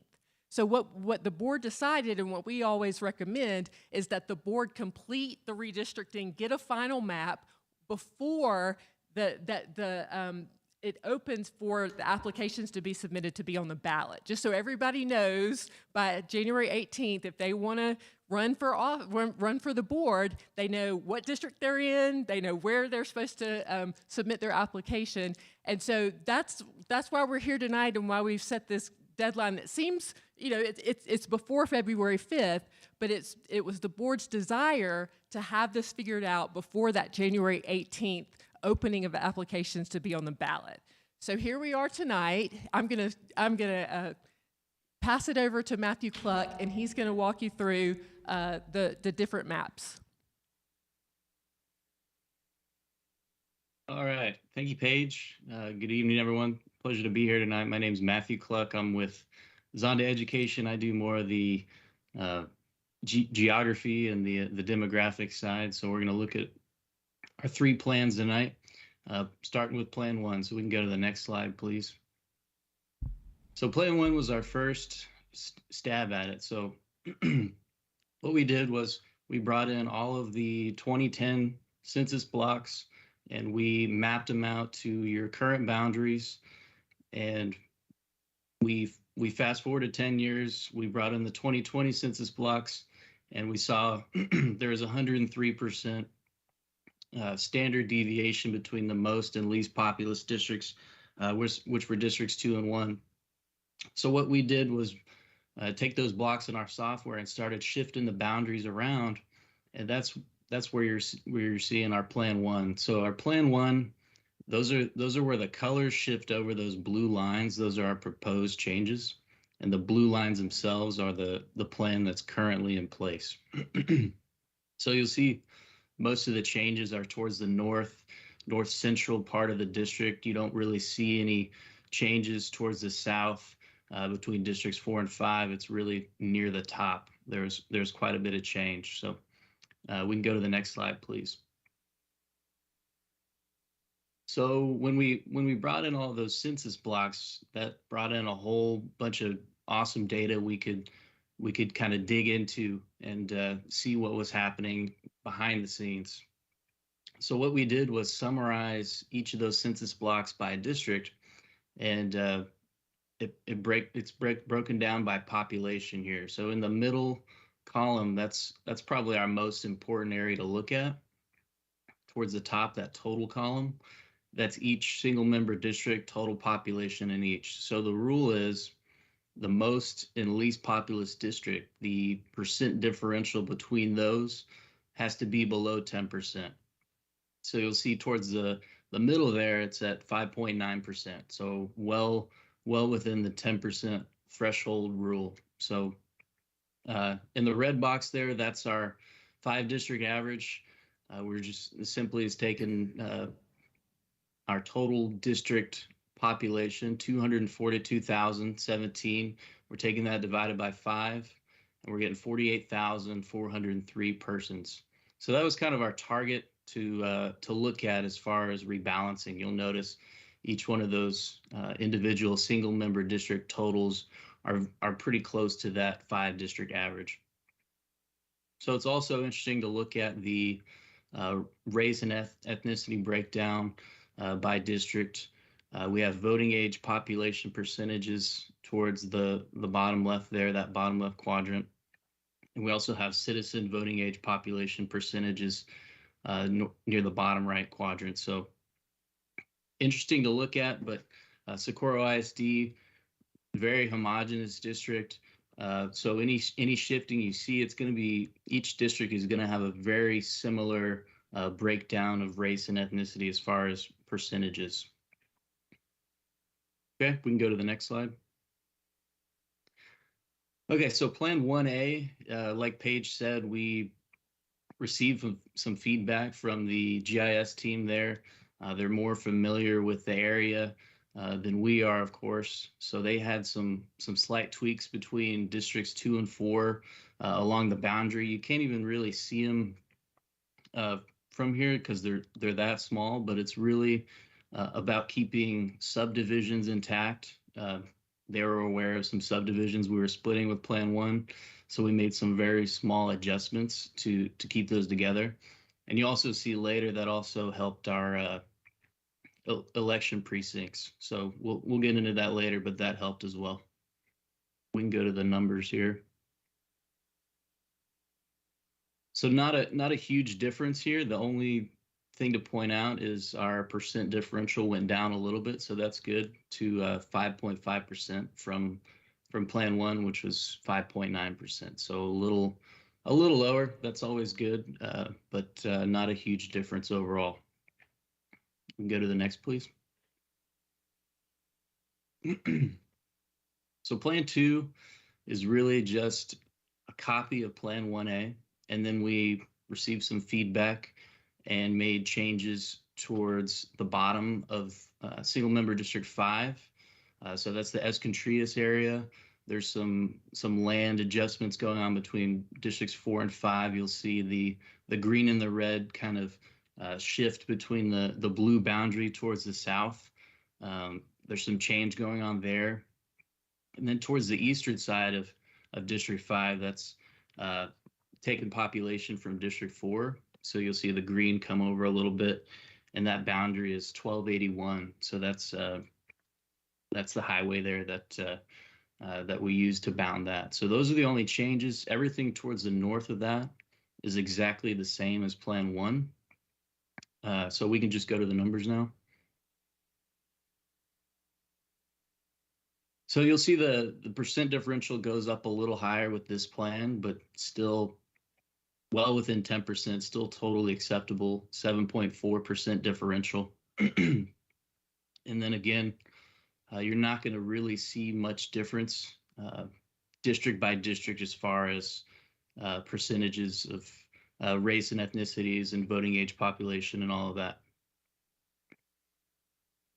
Okay, we can go to the election precincts now. So towards the end of this process, we like to bring in the election precincts to look at where they lie. So what we did was bring in all the El Paso County election precincts and saw where they lied on top of the single member districts.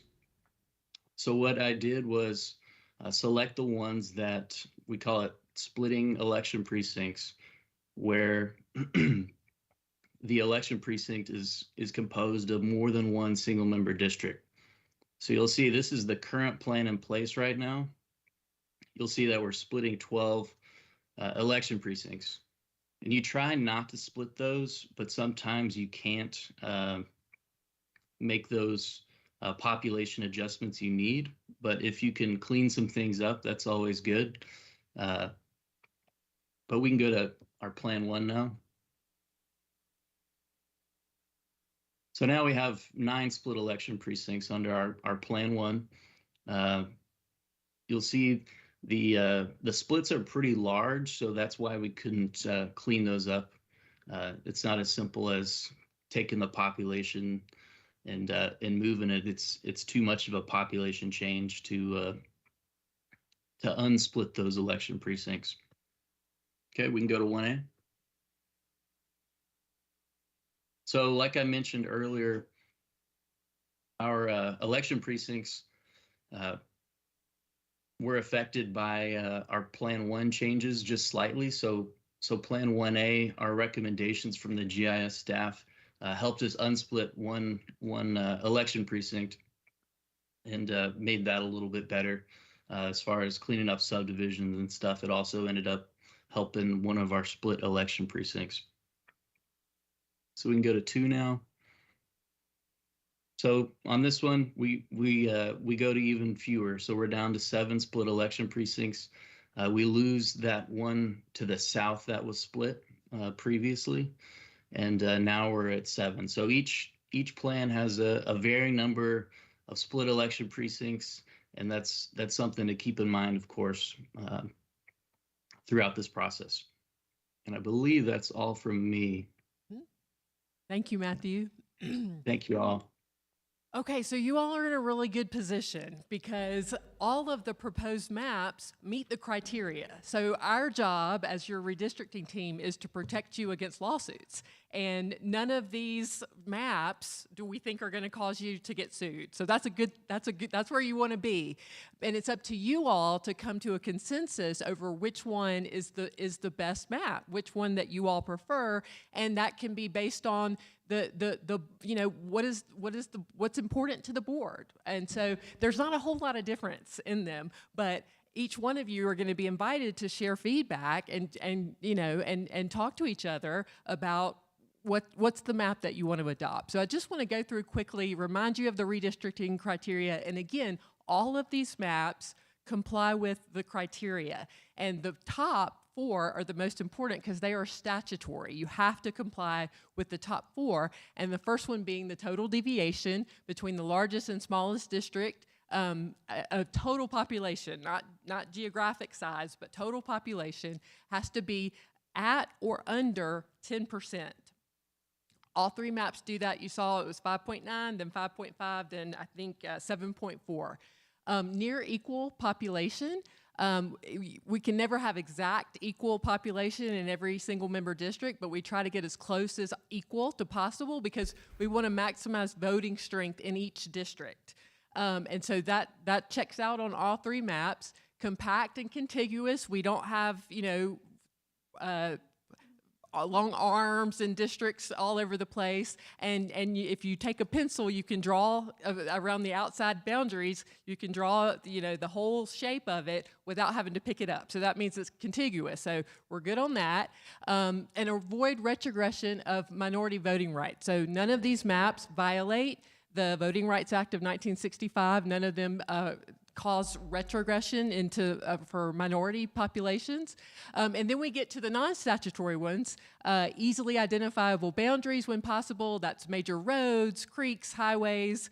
We're good on that one.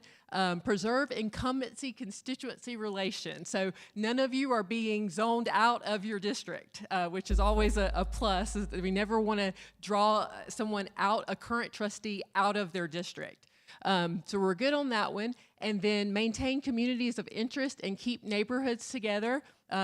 We've done that well. I think all neighborhoods do that. I think there's a slight difference in Plan 1A and 2, that there's different neighborhoods involved in Plan 2.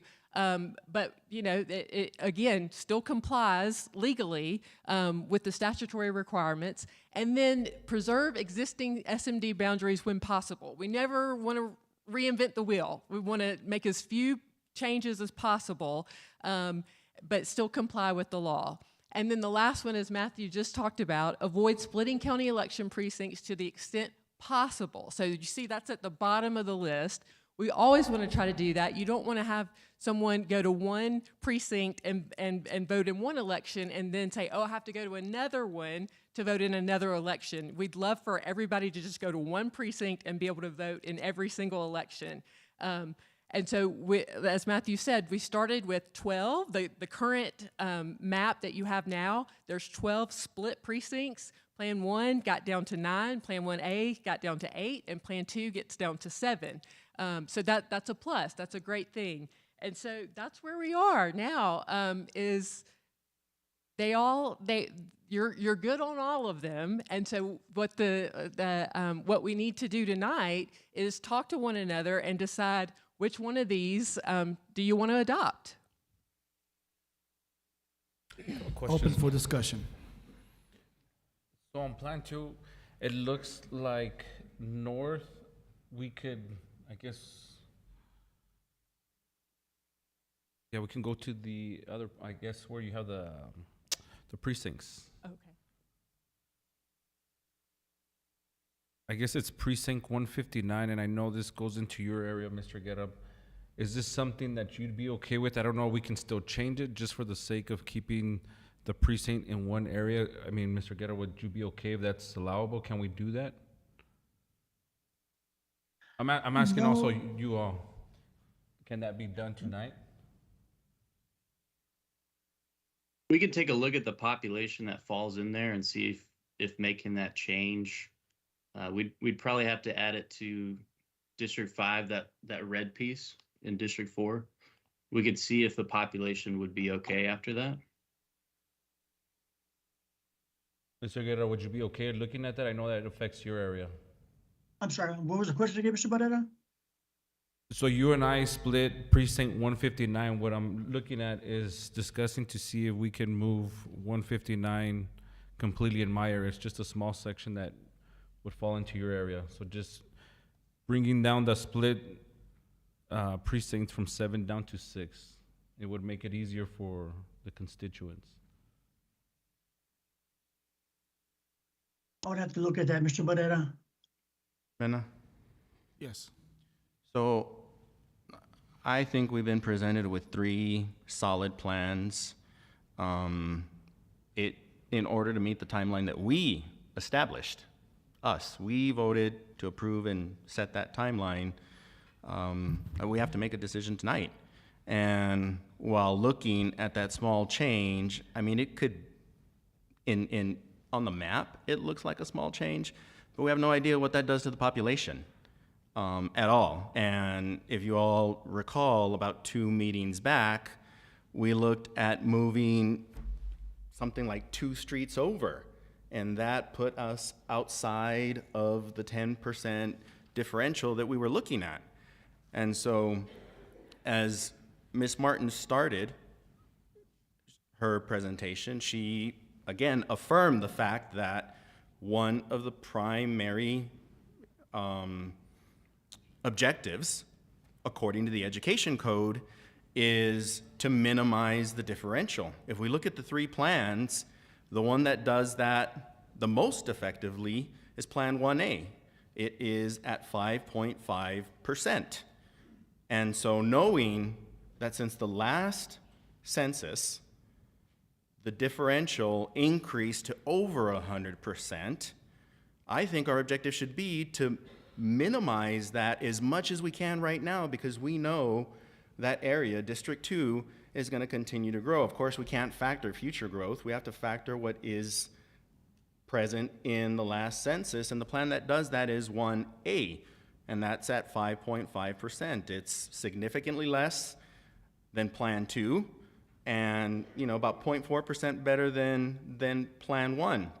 In addition to that, it has the plus of reducing the split districts from 12 to 8. Certainly 7 is an improvement, but Plan 1A does both.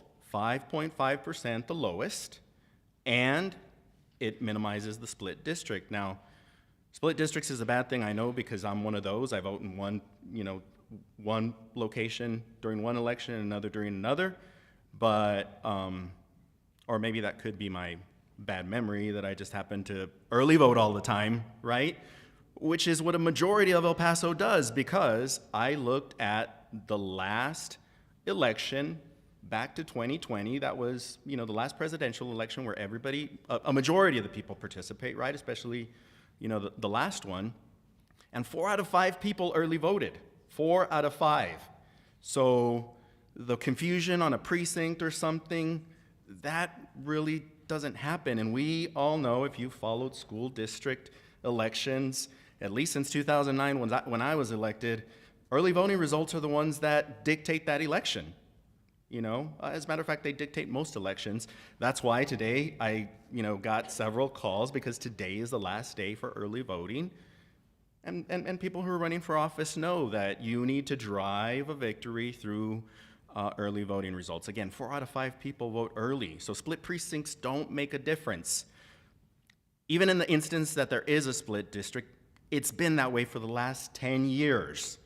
So if we're gonna create any confusion, it would be by changing where that person votes by unsplitting the district. So again, 1A, the lowest differential at 5.5%, and we eliminate 4 of 12 split districts.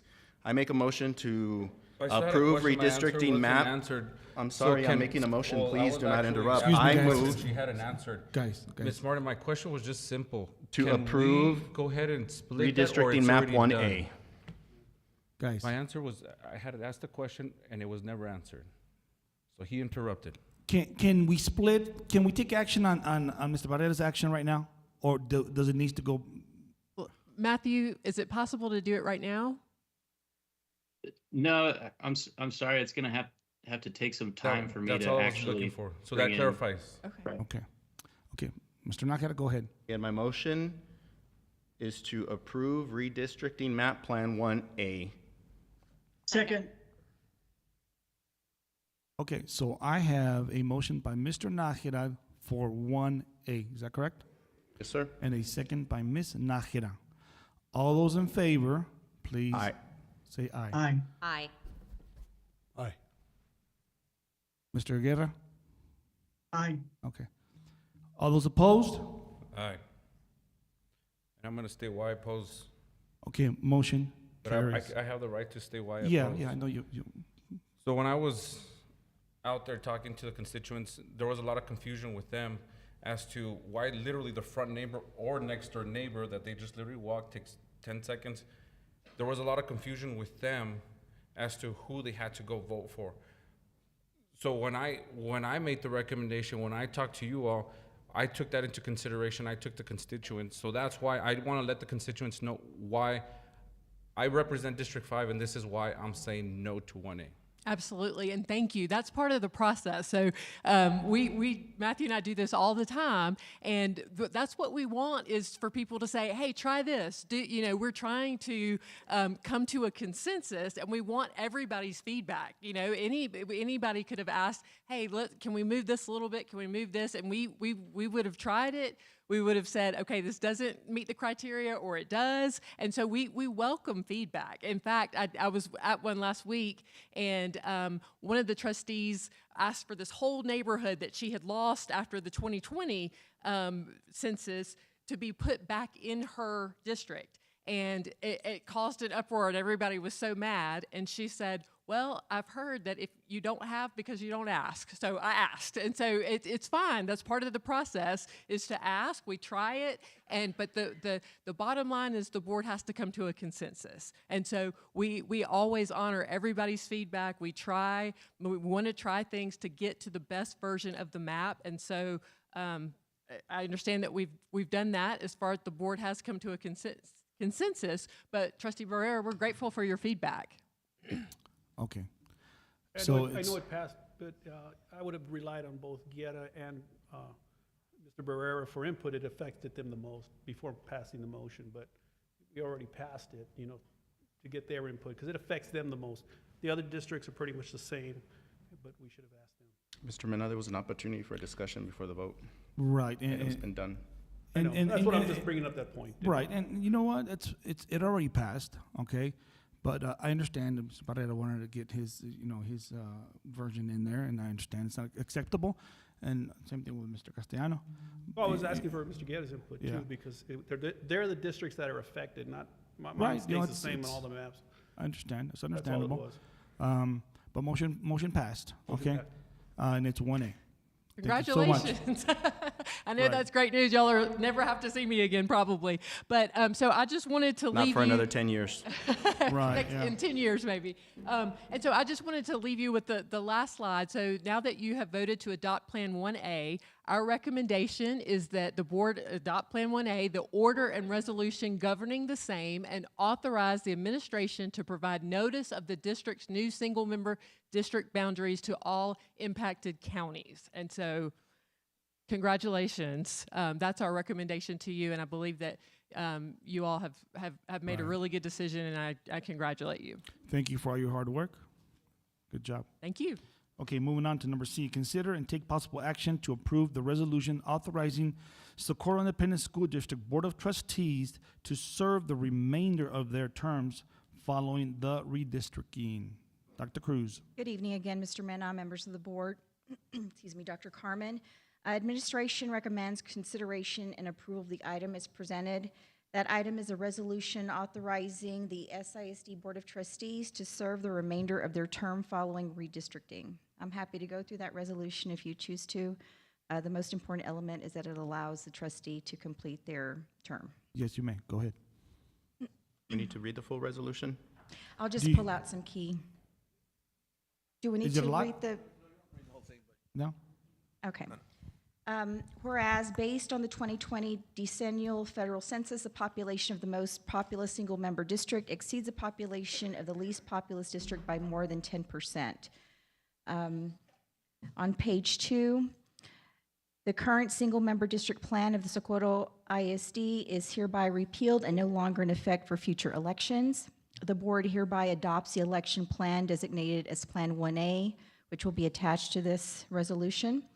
Future trustee elections of SISD shall be conducted pursuant to Plan 1A, which was just board approved, and current trustees shall serve out the remainder of their current terms, and the new plan shall be phased in by having single-member districts under the new plan implemented as trustee terms expire according to corresponding single-member district members. So move. I have a Second. motion. I have a motion by Mr. Nájera and a second by Ms. Nájera. All those in favor? Aye. Aye. All those opposed? Motion carries. Thank you, Dr. Cruz. Thank you. Okay, item D, consider approval of final contract for America's High School Improvement. Ms. Vicky Perez. Good evening again, President Mena, members of the board, and Dr. Carmen. We have for you this evening consideration of approval for the final contract sum for the America's High School Improvements. Along with that, we do have to recite the total amounts, which Mr. Crespo will do for us. Mr. Crespo?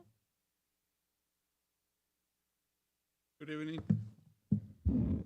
Mr. Mena, Dr. Carmen, Superintendent, and board members.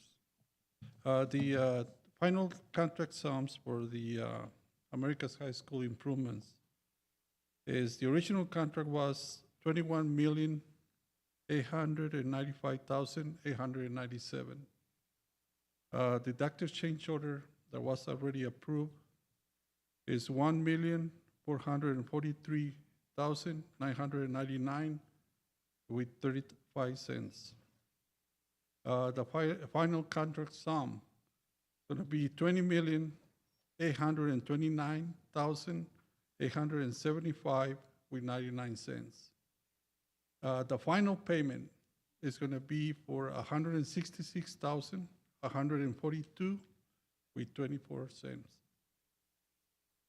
Do you have any questions? Any questions on this? Motion to approve the final contract sum and payment is presented. Second? So I have a motion by Mr. Nájera, a second by Mr. Castellano. All those in favor? Aye. Aye. All those opposed? Motion carries. Moving on to item D, consider approval of final contract sum for SISD bus canopy structure. Vicky Perez again. Yes, sir. So this is very similar to the previous agenda item, and this is for the final contract sum for the SISD bus canopy structure, and I invite Mr. Crespo to review those numbers with you. Again, the final contract sum for the SISD bus canopy structure that is located in transportation area. The original sum, contract sum was $398,400. Deductive change order is for $16,691 with 46 cents. And the final contract sum is $380,708 with 54 cents. Final payment is going to be for $20,207 with 61 cents. Any questions? Motion to approve? Second? I have a motion by Ms. Nájera and a second by Mr. Castellano. All those in favor? Aye. All those opposed? Motion carries. Okay, moving on to F. Consider approval of the auxiliary gymnasium improvement rebid CSP number 2336. Vicky Perez again. Good evening again, sir. I am going to invite Ms. Garcia, our purchasing director, so that she can go over the information with you. This information was provided to you in your board packet, and she will be able to answer any questions you may have. Good evening, Board President, Mr. Mena, Board members, Superintendent Carmen. My name is Gabriela Garcia, Purchasing Director. The Purchasing Department issued a CSP for the auxiliary gym improvements. We issued the bid for all 16 schools, and we received one bid for only 5 of the schools, and administration is recommending award to Pride General Contractors, LLC, in the amount of $595,000. Question. Go ahead, Mr. Nájera. Ms. Garcia, now, did we issue the bid and only respond, or did we split the facilities into the bid and we're moving forward with the subgroup of the sites first? So the bid was in 3 packages, and we received only one bid for one of the packages, which included five campuses. Okay. Remind me, what are the 5 campuses? Yes, sir. So the 5 campuses were Benito Martinez, Elvida Chavez, Lujan Chavez, Sargent y Duarte, and Sierra Vista Elementary. Can we ask, or can we ask what are we going to do with the other? Yes, sir. Yes, go ahead. If the board approves the CSP today, we will be going out for bid for the remaining schools. You mean the other schools? Right, because there was 16 gyms, Right. and this is for only 5 of them. So the question is, you wanted to know, once we approve this, you want to know what's going to happen to the remaining schools, okay? Yeah, well, I think I'm concerned that we only got a response on 5 of the 16. I want to be sure that, just confirmation that we're going to continue to move forward. And then with the other 11 sites, right? And then do we have any indication as to why they didn't respond on the other 11? I wouldn't be able to speak to that, sir, but we are going to, again, we will be issuing a solicitation for the remaining campuses. And this one is a rebid already, right? Yes, that is Okay. correct, sir. Are we going to rebid again on the other ones? On Yes, the sir. 11 remaining? Yes, sir. That is correct. Okay. And Any then- other questions? I had a Morales, quick go ahead. question. How were the schools chosen as far as the 5-year, the 5 that you mentioned? You mentioned those 5. What was the So process? Yes, so the vendor bid on that package only. Was there a particular reason why that package So was we chosen and not the other schools? That's kind of odd to me. When we originally bid this out, we bid them all out for the entire package of the schools. The timeline, the amount of work, the cost of materials and delivering the materials within that timeline was not something that vendors were able to meet. So we broke it up into 3 packages, 5 different schools in each, with one of them having 6. And we extended the time frame. We gave them a little bit more flexibility on what that looks like over, instead of 6 months, maybe we added over to 9 months. The reason we selected those 5 schools were based on the regions and where their permits would have to be coming from. So the only packet that we got on our CSP was for that one group of schools. So the other 2 will go immediately out for rebidding. What if we don't get any bids on the remaining 11? I mean, because this is already a rebid, so now we're gonna do a 3rd one. It sounds like nobody's interested, so that's kind of alarming to me. I think I don't that wanna leave is- the other 11 out. No, we will not leave the other 11 out, sir. I will continue to work with the vendors and along with our bid packet to see if there's something that is keeping somebody from bidding on it. Maybe we did learn that the timeline was an issue on the first one, so we extended it out. If there's another issue that we can address, then we certainly will within our next few bids. But we do plan on making sure that we're accommodating as much as possible so that we can get our students taken care of. It is definitely a priority for us, and it is alarming for us as well, but it's also been something that we've seen nationwide. I mean, it's just a lot more difficult to get a lot of these items in. So we're not going to leave the 11 out, right? Absolutely not, sir. Okay. No. Any other questions? Motion to approve. One more, hang on. Go ahead, Cindy. There's a motion. Yeah. I'll go to Okay, discussion. so I have a motion by Mr. Barrera. Do I have a second? I have a second. By Mr. Morales. Discussion. Discussion? Okay, so I have a question on the agenda item. The agenda item says to consider consider approval auxiliary gym improvements. And info says all labor and materials for the 16 auxiliary gyms. It doesn't say 5 of the 16, it says 16. And so if we look at that number, you might conclude that the 595,000 is for all 16. Is that an issue? Wait, before he speaks, microphone so that everybody can hear him. Thank you, sir. Yes, that's informational. I believe that the practice in the district is that the actual item is the first sentence and the information is just backup. So as long as the topic is on the agenda, we don't have to convey every possible action that may come from that same topic, but the topic is on there so the community has knowledge that this CSP for auxiliary gymnasium improvement projects is on the agenda. And then, will you remind me, please, for the 595,000 for these 5 schools, well, yeah, 595 for these 5 schools, what does this include? What are we gonna do to these auxiliary gyms? So this includes the installation of water fountains and the bathrooms in the auxiliary gyms. Okay, and are we going to build water fountains? Easy, right? Well, I mean, of course, anything I don't have to do is easy, but I mean, placement of the water fountain is pretty easy. It's going to be indoor, but you know, restrooms, they were not part of the initial design. So, can you tell me whether the restroom placement is going to be within the existing structure, or is it going to be an attachment? An additional appendage maybe to the existing structure. Do we know? Yes, it's going to be. I'll defer to Mr. Crespo on that one. Yes, sir. And the ones that we're going to do is Benito Martinez, we're going to install a water fountain. Elpida Chavez is going to be a restroom and water fountain. Lujan Chavez, restrooms and water fountains.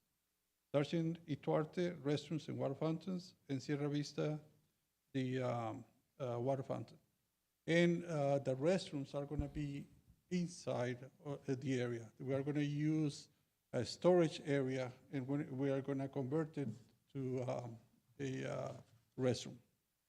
The problem is that we didn't provide water since the beginning, and obviously no sewer. So we need to bring it all the way from the building. Structure. Mm-hmm. Yes, sir. So I can probably answer that question a little bit. There's a huge storage locker right in the middle. How about at the center, right next to in the center. coach's office? Right, exactly. And it's plenty of room for the bathrooms there. If we would have done it in the beginning, it would have saved us thousands of dollars. But it's feasible still because of the space availability there. And it's just a matter of breaking concrete and running the line and then putting the bathrooms in there. Now, I just heard that Benito Martinez and Sierra Vista are only going to have water fountains, no restrooms. Yes, sir, because, excuse me, because in the original design, there were restrooms that they were provided inside the school, and that's very close to the gym. Okay, so then why is the price still the same? That's the way that they bid, sir. But really, what we are taking is the complete amount. But they I believe that they didn't want it to separate the number per school. They put that same number in each school. I don't know exactly why they did it, but it does. Right. So so basically, it's $590. It's a package of $595. Yes, for the 5 schools, regardless of what they're going to do. Even though the cost is not the same, Yes. they're going to do all 5 schools for that dollar amount. And as we proceed through the project, we'll learn exactly what the cost is for each one of the facilities. Yes, sir. And includes 80,000 of contingency. So it's like the bid for Socorro High School. We didn't get a bid for every single classroom or every single building. We got a bid This is the for total. this is the total dollar amount, and this is what we're going to do. Yes, sir. Okay. All right. Any other questions or discussions we need to talk about? Okay, so I have a motion. There's already a motion by. Right, I have a motion by Mr. Barrera. Who seconded that one? Second by Mr. Morales. Okay. All those in favor? Aye. All those opposed? Motion carries. All right, guys. Thank you for that.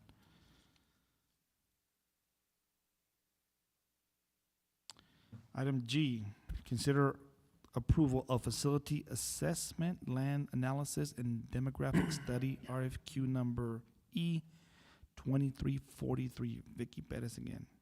Yes, sir. So we went out for an RFQ for facility assessment so that we can move forward with the steps necessary towards a possible bond. So I will defer to Ms. Garcia so that she can give our recommendation, sir. Again, good evening, Board President, Board members, Dr. Carmen. We issued a request for qualifications for facility assessment, land analysis, and demographic, RFQ E2343. Administration is recommending the award to Cooperative Strategies, LLC. Questions? No. Go ahead.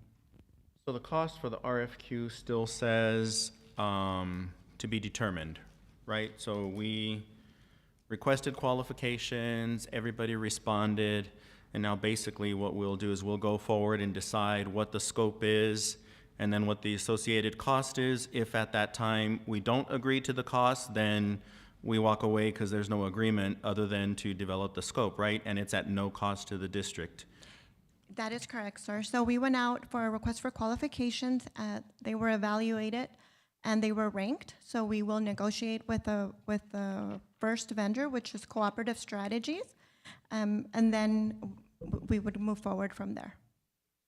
Okay, but move forward as I stated, right? Or if we don't come to an agreement with Cooperative Strategies, at that point, do we have the option either to reissue the RFQ, or can we just continue with the next highest ranked one to see if we come to an agreement? Yes, so we would negotiate with the first one, and then we would, if the negotiations, if we don't come to an agreement on the negotiations, then we would go to the second ranked vendor. That is correct.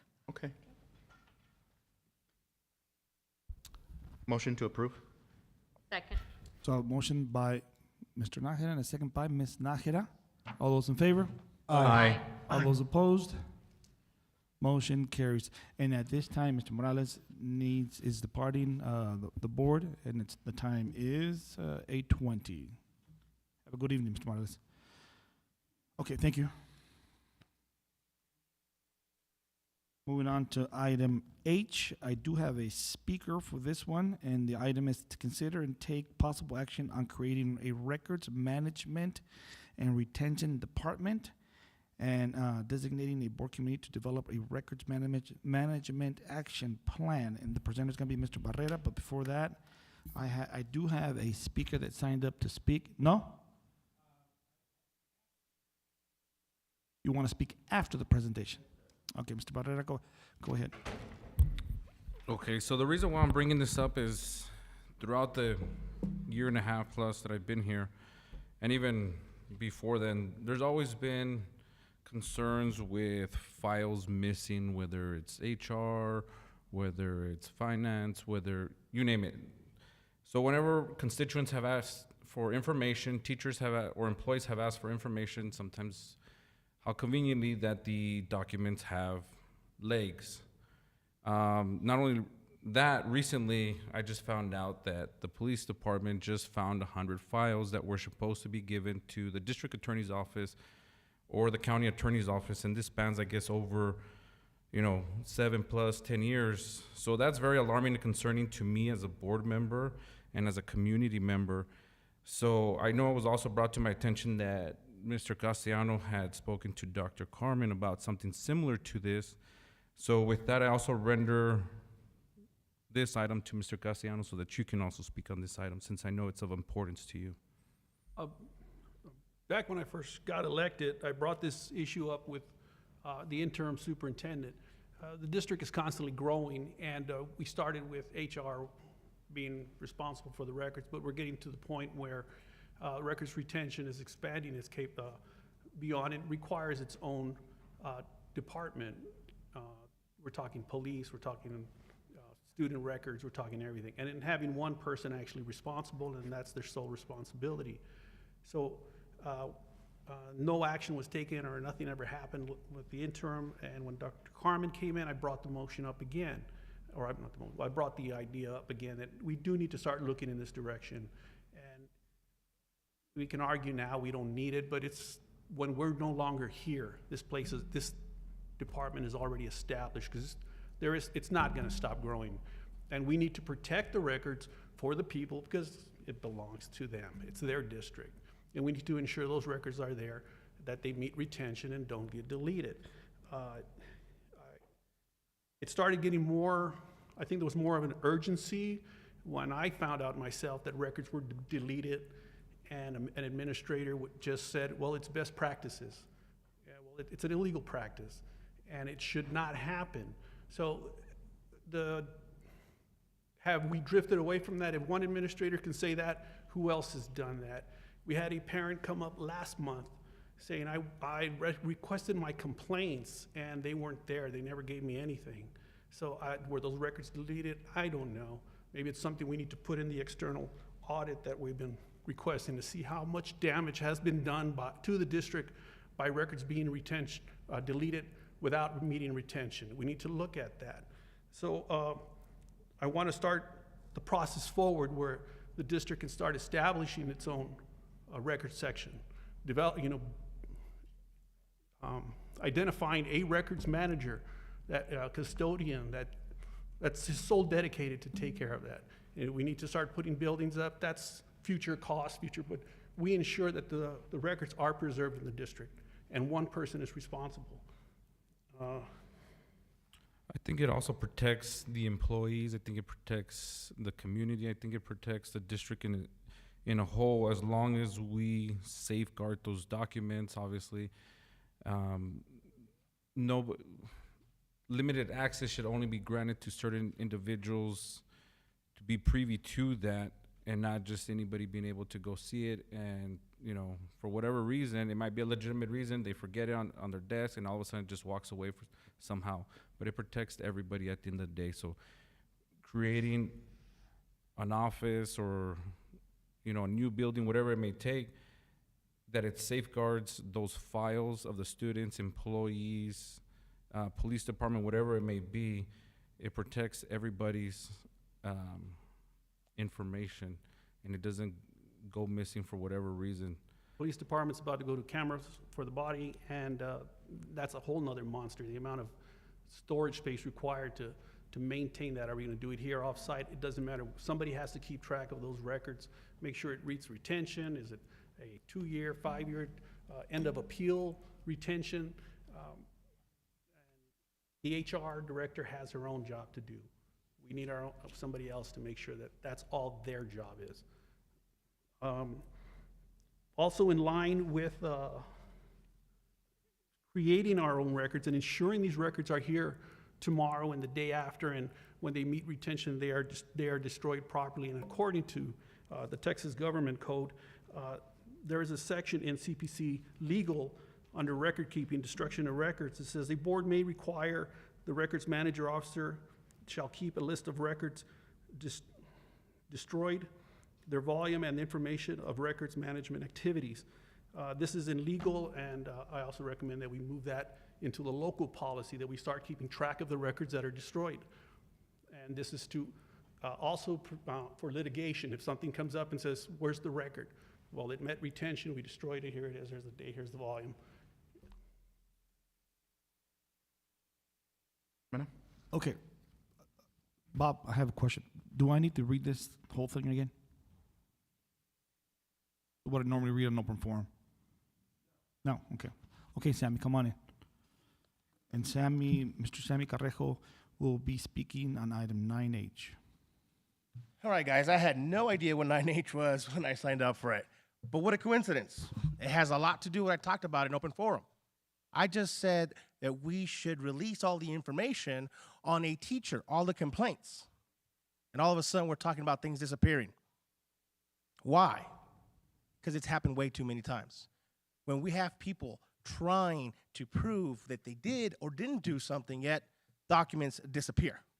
I'm not saying that the documents are going to disappear, but I do know that there was complaints on a certain teacher and a certain trustee was involved. So it's a huge coincidence that we talk about this today. Transparency. You guys are talking about records, and people are falling asleep right now because this meeting's too long. It's about transparency. At the end of the day, it's transparency. We're getting way too much pushback from the trustees on transparency. So if anybody votes, no, we don't need that, then that's going to create a red flag. That's going to raise a huge red flag, because anybody who's against transparency is trying to tell us that they're hiding something. So we're definitely, and I know most of the crowd's gone. They fall asleep by the time this is, but guess what? Those cameras are on. YouTube is on. People are listening. And most of the time when I come up here, I'm not really talking to you, I'm talking to them. I'm letting them know what needs to be done. So if any of you here are against this, then there's going to be some issues with the voters. As you see, everybody comes talks to me now. I hate it. My phone doesn't stop ringing. But you know what? Somebody has to stand up. Somebody has to speak up. So I want to ask you guys to really think about this. Do you really want to say no to transparency? I recommend that you vote, and maybe not necessarily just the way it is, but you look into a program to protect those documents and improve the transparency. Because what we've been doing too long in this district is we're pointing fingers.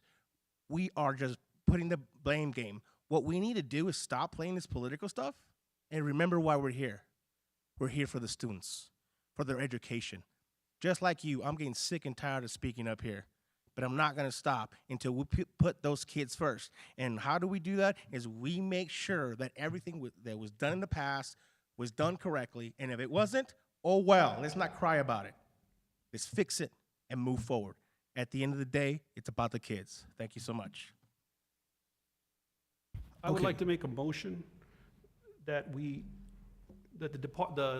Socorro Independent School District starts developing a records management section in a separate department, and also to get a job description set forth for a records management officer for us for approval, and that we adopt from the CPC legal under destruction of records record keeping, that the records management officer shall keep an accurate list of records destroyed, their volume and information of records management activities under local government code, Texas Government Code 203.046.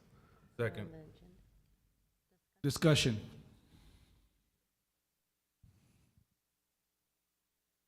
Mr. Ramirez, can you address, because our agenda item doesn't include everything that Mr. Castellano included in his motion? Yes, but the topic is on the agenda, and the topic is records management retention. So that's sufficient to comply with the Open Meetings Act. Okay, and who can tell me what our current practice is on records retention?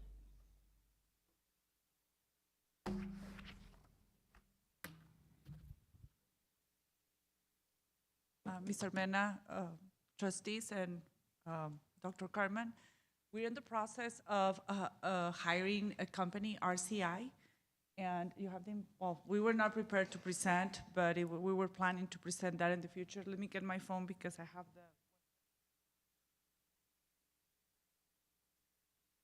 the position almost 6 months ago, and I became aware of some challenges in the department, and we started addressing that, and the HR department is now in charge of the retention of records. We're very aware of the policy, and we have been fixing and straightforward all related with the retention of records, and doing some research with other big districts in the area, and in my experience also with other districts.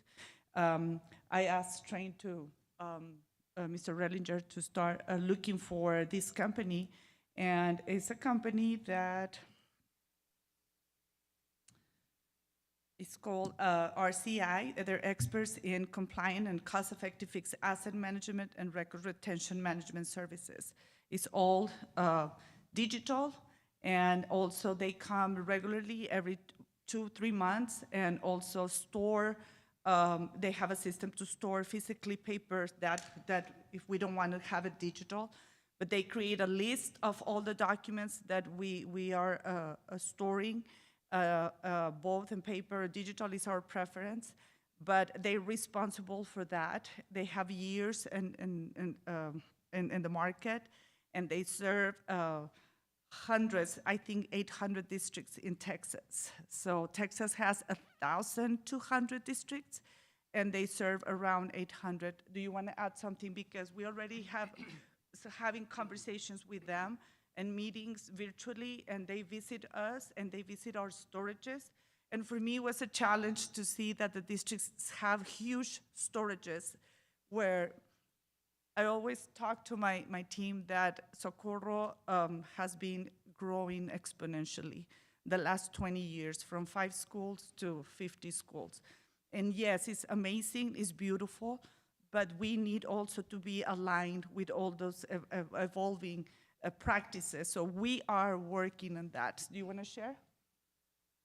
So can I add something? We were not prepared to Right, present no. that. So what you're telling me is that Socorro ISD has grown so much that we're still doing it the old-fashioned way, and we need to get more aligned with the bigger schools.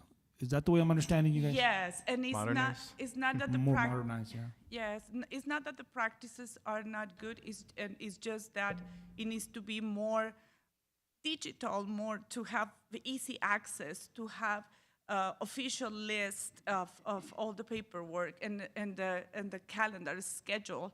How long do you keep certain documents? And it's not just for HR. They can also work with other departments if they need it, and finances. In schools also, principals need to have a schedule for retention of records in their own campuses. So it's a whole system. It's not implemented, but we're working on that. We're working on bringing experts and work on that. How are we doing it now? I mean, I'm not very familiar with this plan. Good evening, Board President, Mr. Mena, Dr. Carmen, members of the board. Just to give you a little bit of insight, right now our current records manager, Christina Quintanilla, oversees all that with our campuses and our departments in reference to information that is retained and how it's being held at the campus level through the retention schedule with the Texas libraries, and then it's moved down to the warehouse and held for additional years, and all that information is being then scanned, and then if it needs to be destroyed at the end of its life, then we have that information from the company that we currently use. We currently do use 2 different companies in reference to it, but what Dr. Gonzalez has shared with you is that we did have a representative from RCI come and visit us, and he did a one-to-one with us in the HR department. And then after that initial meeting of their information, what they're going to be able to do for us, Ms. Quintanilla took him on a tour of our warehouse and also 2 campuses in reference to what we just kind of give him a sample of what we're dealing with. And then he is coming back. We should have, I was informed we should have an answer by this Friday, or if not, right after the first year, of a quote in reference to what they're able to do. And this company comes in to each campus and into our warehouse and scans and looks at and then keeps all the information for us, because this has turned into such a large magnitude type of operation that one person right now is kind of overseeing it with the help of 2 different companies, where now we can isolate it into one company, and they bring a team out, if it's a week, if it's 2 weeks, whatever it is, to make sure we're all in compliance and reference to all that, and they do all the legwork for that for us, and then they keep it on their own records and then give us that information back. And that's why I'm proposing that we start developing our own, because this person who would be the custodian of records would be in contact with this company or wherever our storage facility is. But you still have to manage the individual sites, because this company doesn't come out every day and pick up the records. You still have to maintain them, and they come out on whenever the interval and however we decide we're going to store them. If we're going to store them on site, or we're going to store them somewhere else. Some require higher storage, CJIS compliance. Yes, I know that. I'm sorry. No. That's why I'm proposing this. We need to make sure we have the checks and balances in place. Let's start development. It doesn't have to be, 40 people in a records management section, but we need to build its own section that they are responsible. So when somebody comes in and asks for a record, here's the record where it was destroyed, or here's the record where we have it in custody, or it's over here in this warehouse. We have somebody responsible. HR has their own responsibility with HR stuff, and we just have a record section dedicated to doing this. And it's expandable. We can build it as big as we need it, or we can collapse it and just keep it to whatever we need. But it has to take action now, because this is for the future. When all of us are gone, this is already in place, and that's what's important right now. It'd be more work. And I have a question. In the warehouse, is it actually safeguarded is it secure that nobody has access, or can somebody just walk down the hall and just happen to see the file and they have access to it? Yes, sir. Mr. Biden, to my understanding, the way that the security is the security of the warehouse itself, and they're on pallets, and they are like wrapped in reference to what they are, and every box is labeled and isolated in reference to what's inside each box that's being stored there. Part of what we're projecting is to have this company to really reduce that physical pallets and boxes and storage because it's out of proportion now, and it have everything digital. That doesn't mean that we don't have a system in HR. And HR need that easy and first-hand access to those documents because the nature of the work that we do in the department. And we have HR, and inside of HR, we already have a department that is in charge of retention of records. It's just that when I came aboard, I just realized that we needed to do it more modern, more faster, more aligned to 21st century. We still have a lot of digital store, and with the help of technology, secure information. So if you give us a little bit of chance and start implementing this, it's gonna be fast. The people already have a lot of experience in the department with that, with policy, with rules, with laws to release information. I'm very, very aware of the concerns. I just would like to ask, now I was not prepared for this, but the opportunity just to put it in place and continue giving that transparency that Well, it would still need to be built out. I mean, it's, you want the control, but it still needs to be built because you're not gonna be here forever. You know, well, none of us are gonna be here forever. And it's for the next generation, make sure that the record system we establish now, whether we stay with this outside company or not, it moves around. We have somebody here responsible, knowing where everything's at. And that person is just one individual and in a dedicated section of the department, and that's it. That's all I'm proposing. We build this for the Mr. future. Castellan, isn't Ms. Quintanilla already in charge of that department? There's one person for the district. This is So this what is bigger. you're saying that we should hire more people, or I'm saying we should make its own department. we should make a department just for records records keeping? management. And you look at most governments, or all governments actually have one, because there are criminal violations for violating TSLAC and the Texas Government Code. And Mr. Mena? we've already crossed that, and I'm just saying, let's just do it now and take care of it. Can we get at least a cost analysis, how much, of what the department's Well, gonna that's what I'm cost? saying. We can start building it up. Get the we recommend the record management section. The finance starts paying, okay, we need a section, we need our own section.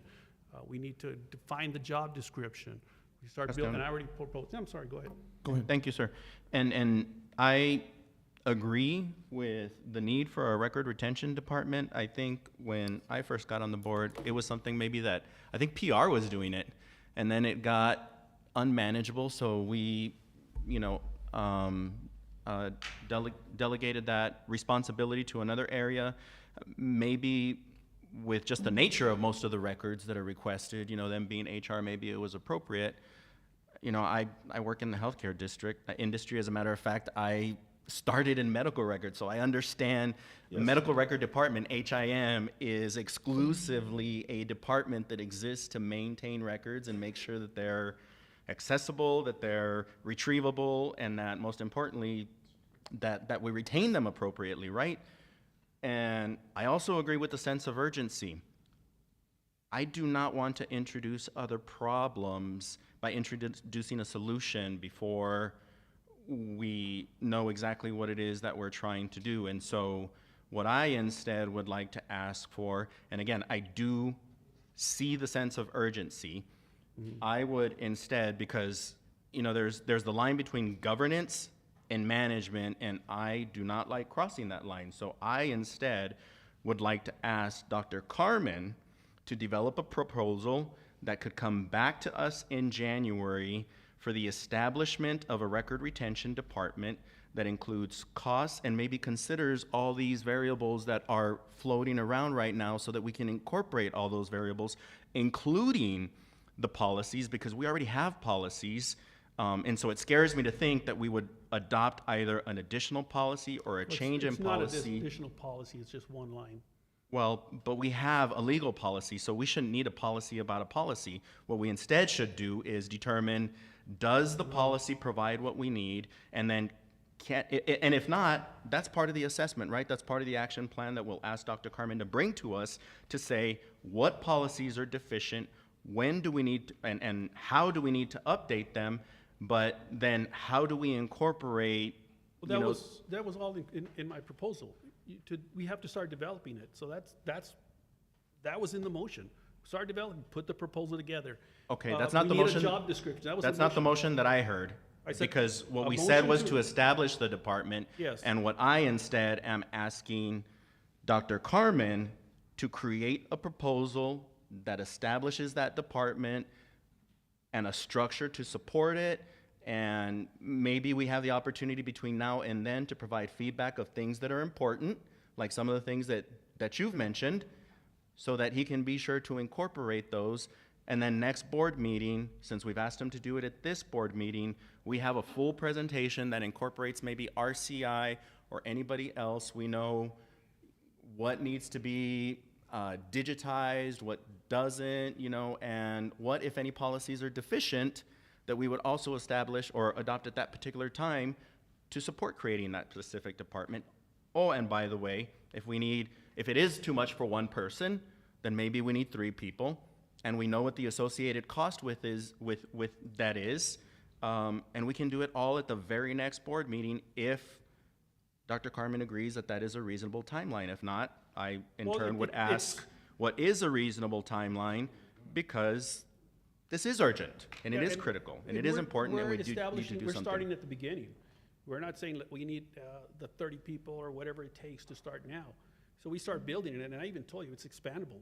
We need more people to. Right, but it's not our job to establish the department. It is our existence as a board to ask Dr. Carmen and to create the policies that will ensure that that gets Board's done. We hold the responsibility, accountability board to shall him. establish, promote, support, and active and continuing programming to the efficient Right, and we economical do management that and local through government the records, superintendent. We supervise the policies, and superintendent. procedures. And we're giving him the authority now to go and start putting the pieces together. No, what you did was direct him to establish the department.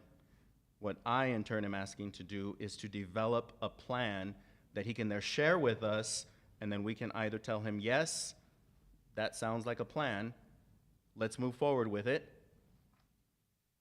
but not, if we say right now, what the motion was to create the department. Or is it just to move forward and start building? Was I out of line asking for that? Was that we establish a records management section?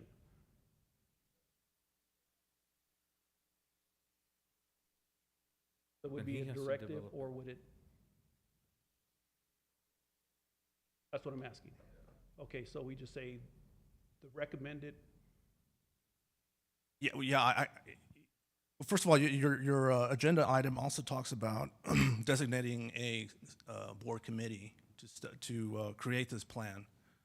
So my thinking was that you were asking for all this action to come through a process that would include a committee, and that it would be worked out through there. Yes. Including policies, which Including also have to go developing, through your the job usual process. description for the records manager.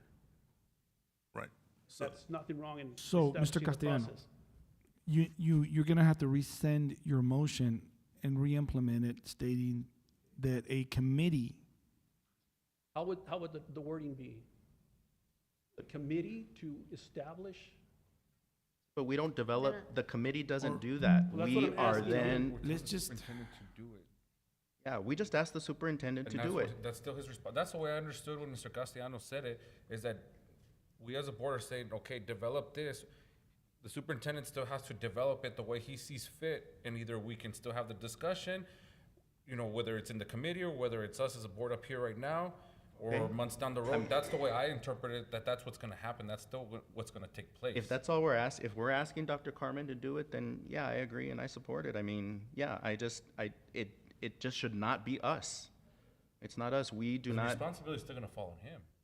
Oh, yeah, absolutely. But I think the motion has to reflect the action. We do not manage the district. The responsibility of the record still does fall on us in CPC legal. Okay, so just letting you know. And if we're not creating an efficient or Yes, but all management policies, system. Yeah. all policies are governance, and all policies say that It's the legal, board CPC is legal. directing Yes, how the school district that's what I'm operates. saying. That's not the motion that I heard. Either way, we have, I mean, I don't know if you want to Okay, guys, so amend. what is the motion? Amend the Okay, now we're motion? getting all cross-eyed here, and we need Well, to. we have a motion on the table. If Okay, so Mr. Castellano, you allow, I would make a motion. I would make a motion to allow to that we what- ask the to superintendent have the superintendent develop a proposal for records management section, and bring it to the next board meeting. bring it to the next board meeting. There's policy that, also that we should implement now that we can include that doesn't. But if it's policy, it's already policy. No, it's legal, it's not policy, because it says the board. Legal is may- policy. It says the board may require, so we need to change it from may to shall. Okay, and we have a policy committee to do that. We're And we here. can, well, Because we're talking, like he said, we're all talking on the records. I'm not comfortable changing policy in a vacuum. No, you should continue to follow your policy plan, Okay, so process to change A motion policy. for us to start, for the development, the superintendent to develop its own section, records management section by the next board meeting. And then we'll have this section that I brought up under records keeping, destruction of records on the next policy committee. Put that in there. But the motion is for, Second. Okay, so I have a motion by Mr. Castellano and a second by Mr. Nájera. All those in favor?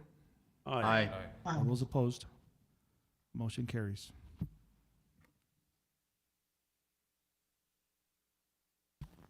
Consider and take possible action to approve release of escrow funds pursuant to real estate and development contracts with Northtown Village JV. Vicky Perez. Good evening, and ladies and gentlemen. So on this agenda item, we are requesting, if you go to page 183, the real estate contract that we originally signed, it was for approximately 25 to 27 acres in Emerald Estates Unit 5. We are at the end of this agreement, and as part of the development agreement, as you can see on page 183, letter C, you go down a couple of lines, it says, the development agreement, seller will be obligated to deposit into escrow with the title company proceeds from the purchase price in the following amounts. There was two amounts of $1 million, and we are requesting that the second amount of $1 million, the second part of that is $1 million, and that be released. And this was only contingent on whether all of the obligations were met. And those obligations are on page 195, Exhibit B. And so those obligations have already been met. Project is complete. So all we are asking is that the escrow be released back to the seller. Questions? That the escrow be released to who? I'm sorry, to the purchaser. Thank you, sir. To the purchaser. Correct. And who's the purchaser? Us? No, let me correct that. It's the seller. It's It is the seller? yes, it's Northtown Village Northtown Joint Village Venture? joint venture. They sold us this property in 2021. You already closed on it. You already own it. But a condition of the closing is that $2 million was going to be held back.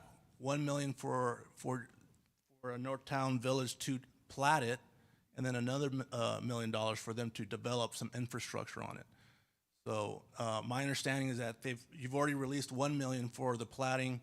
Now they're asking for you to release the second $1 million for finishing the payment. infrastructure. Okay.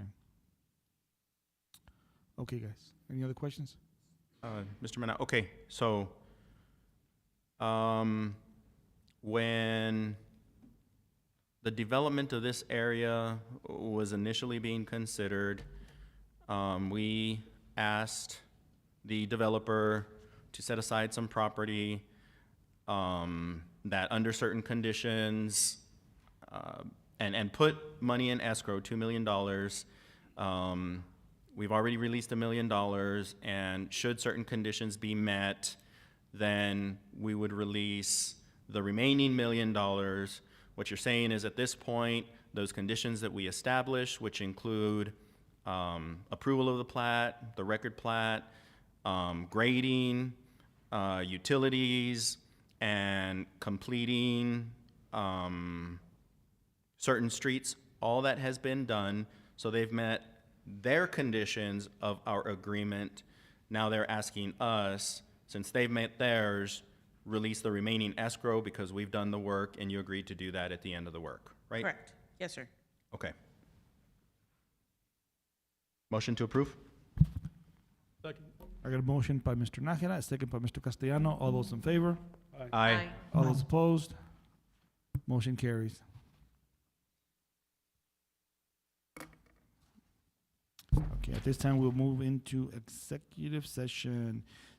The meeting is to be closed for discussion with legal counsel related to the status and the possible settlement of A. Gomez versus SISD, number 2021 DCV 2866, and L. Luna versus SISD, number 2021 DCV 2865. Discussion on appointment, employment, evaluation, reassignment, duties, discipline, dismissal of or complaint against an employee, to consider administrative recommendations for chief of police under the Texas Government Code sections 551-071, 551-072, and 551-074. The time is 8:54.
And we're back. Time is 9:47.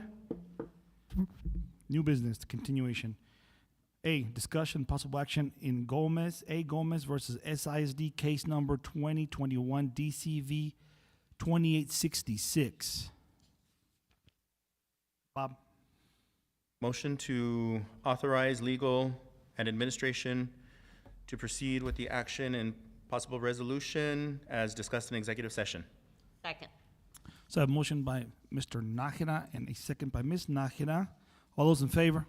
Aye. All those opposed? Motion carries. Item B, discussion and possible action in the L. Luna versus SISD case number 2020 DCV 2865. Motion to authorize legal and administration to take action on the resolution as discussed in executive session. Second. I have a motion by Mr. Nájera and a second by Ms. Nájera. All those in favor? Aye. Aye. All those opposed? Motion carries. Item C, consider approval of administrative recommendation. Dr. Nick Carmen. Yes, sir. President Mena, members of the board, administration recommends George Johnson to assume the role and responsibilities as the new Chief of Police Services. Motion to approve. Second. I have a motion by Mr. Nájera and a second by Ms. Nájera. All those in favor? Aye. Aye. Aye. All those opposed? Aye. Motion carries. At this time, I will adjourn the meeting. The time is 9:49.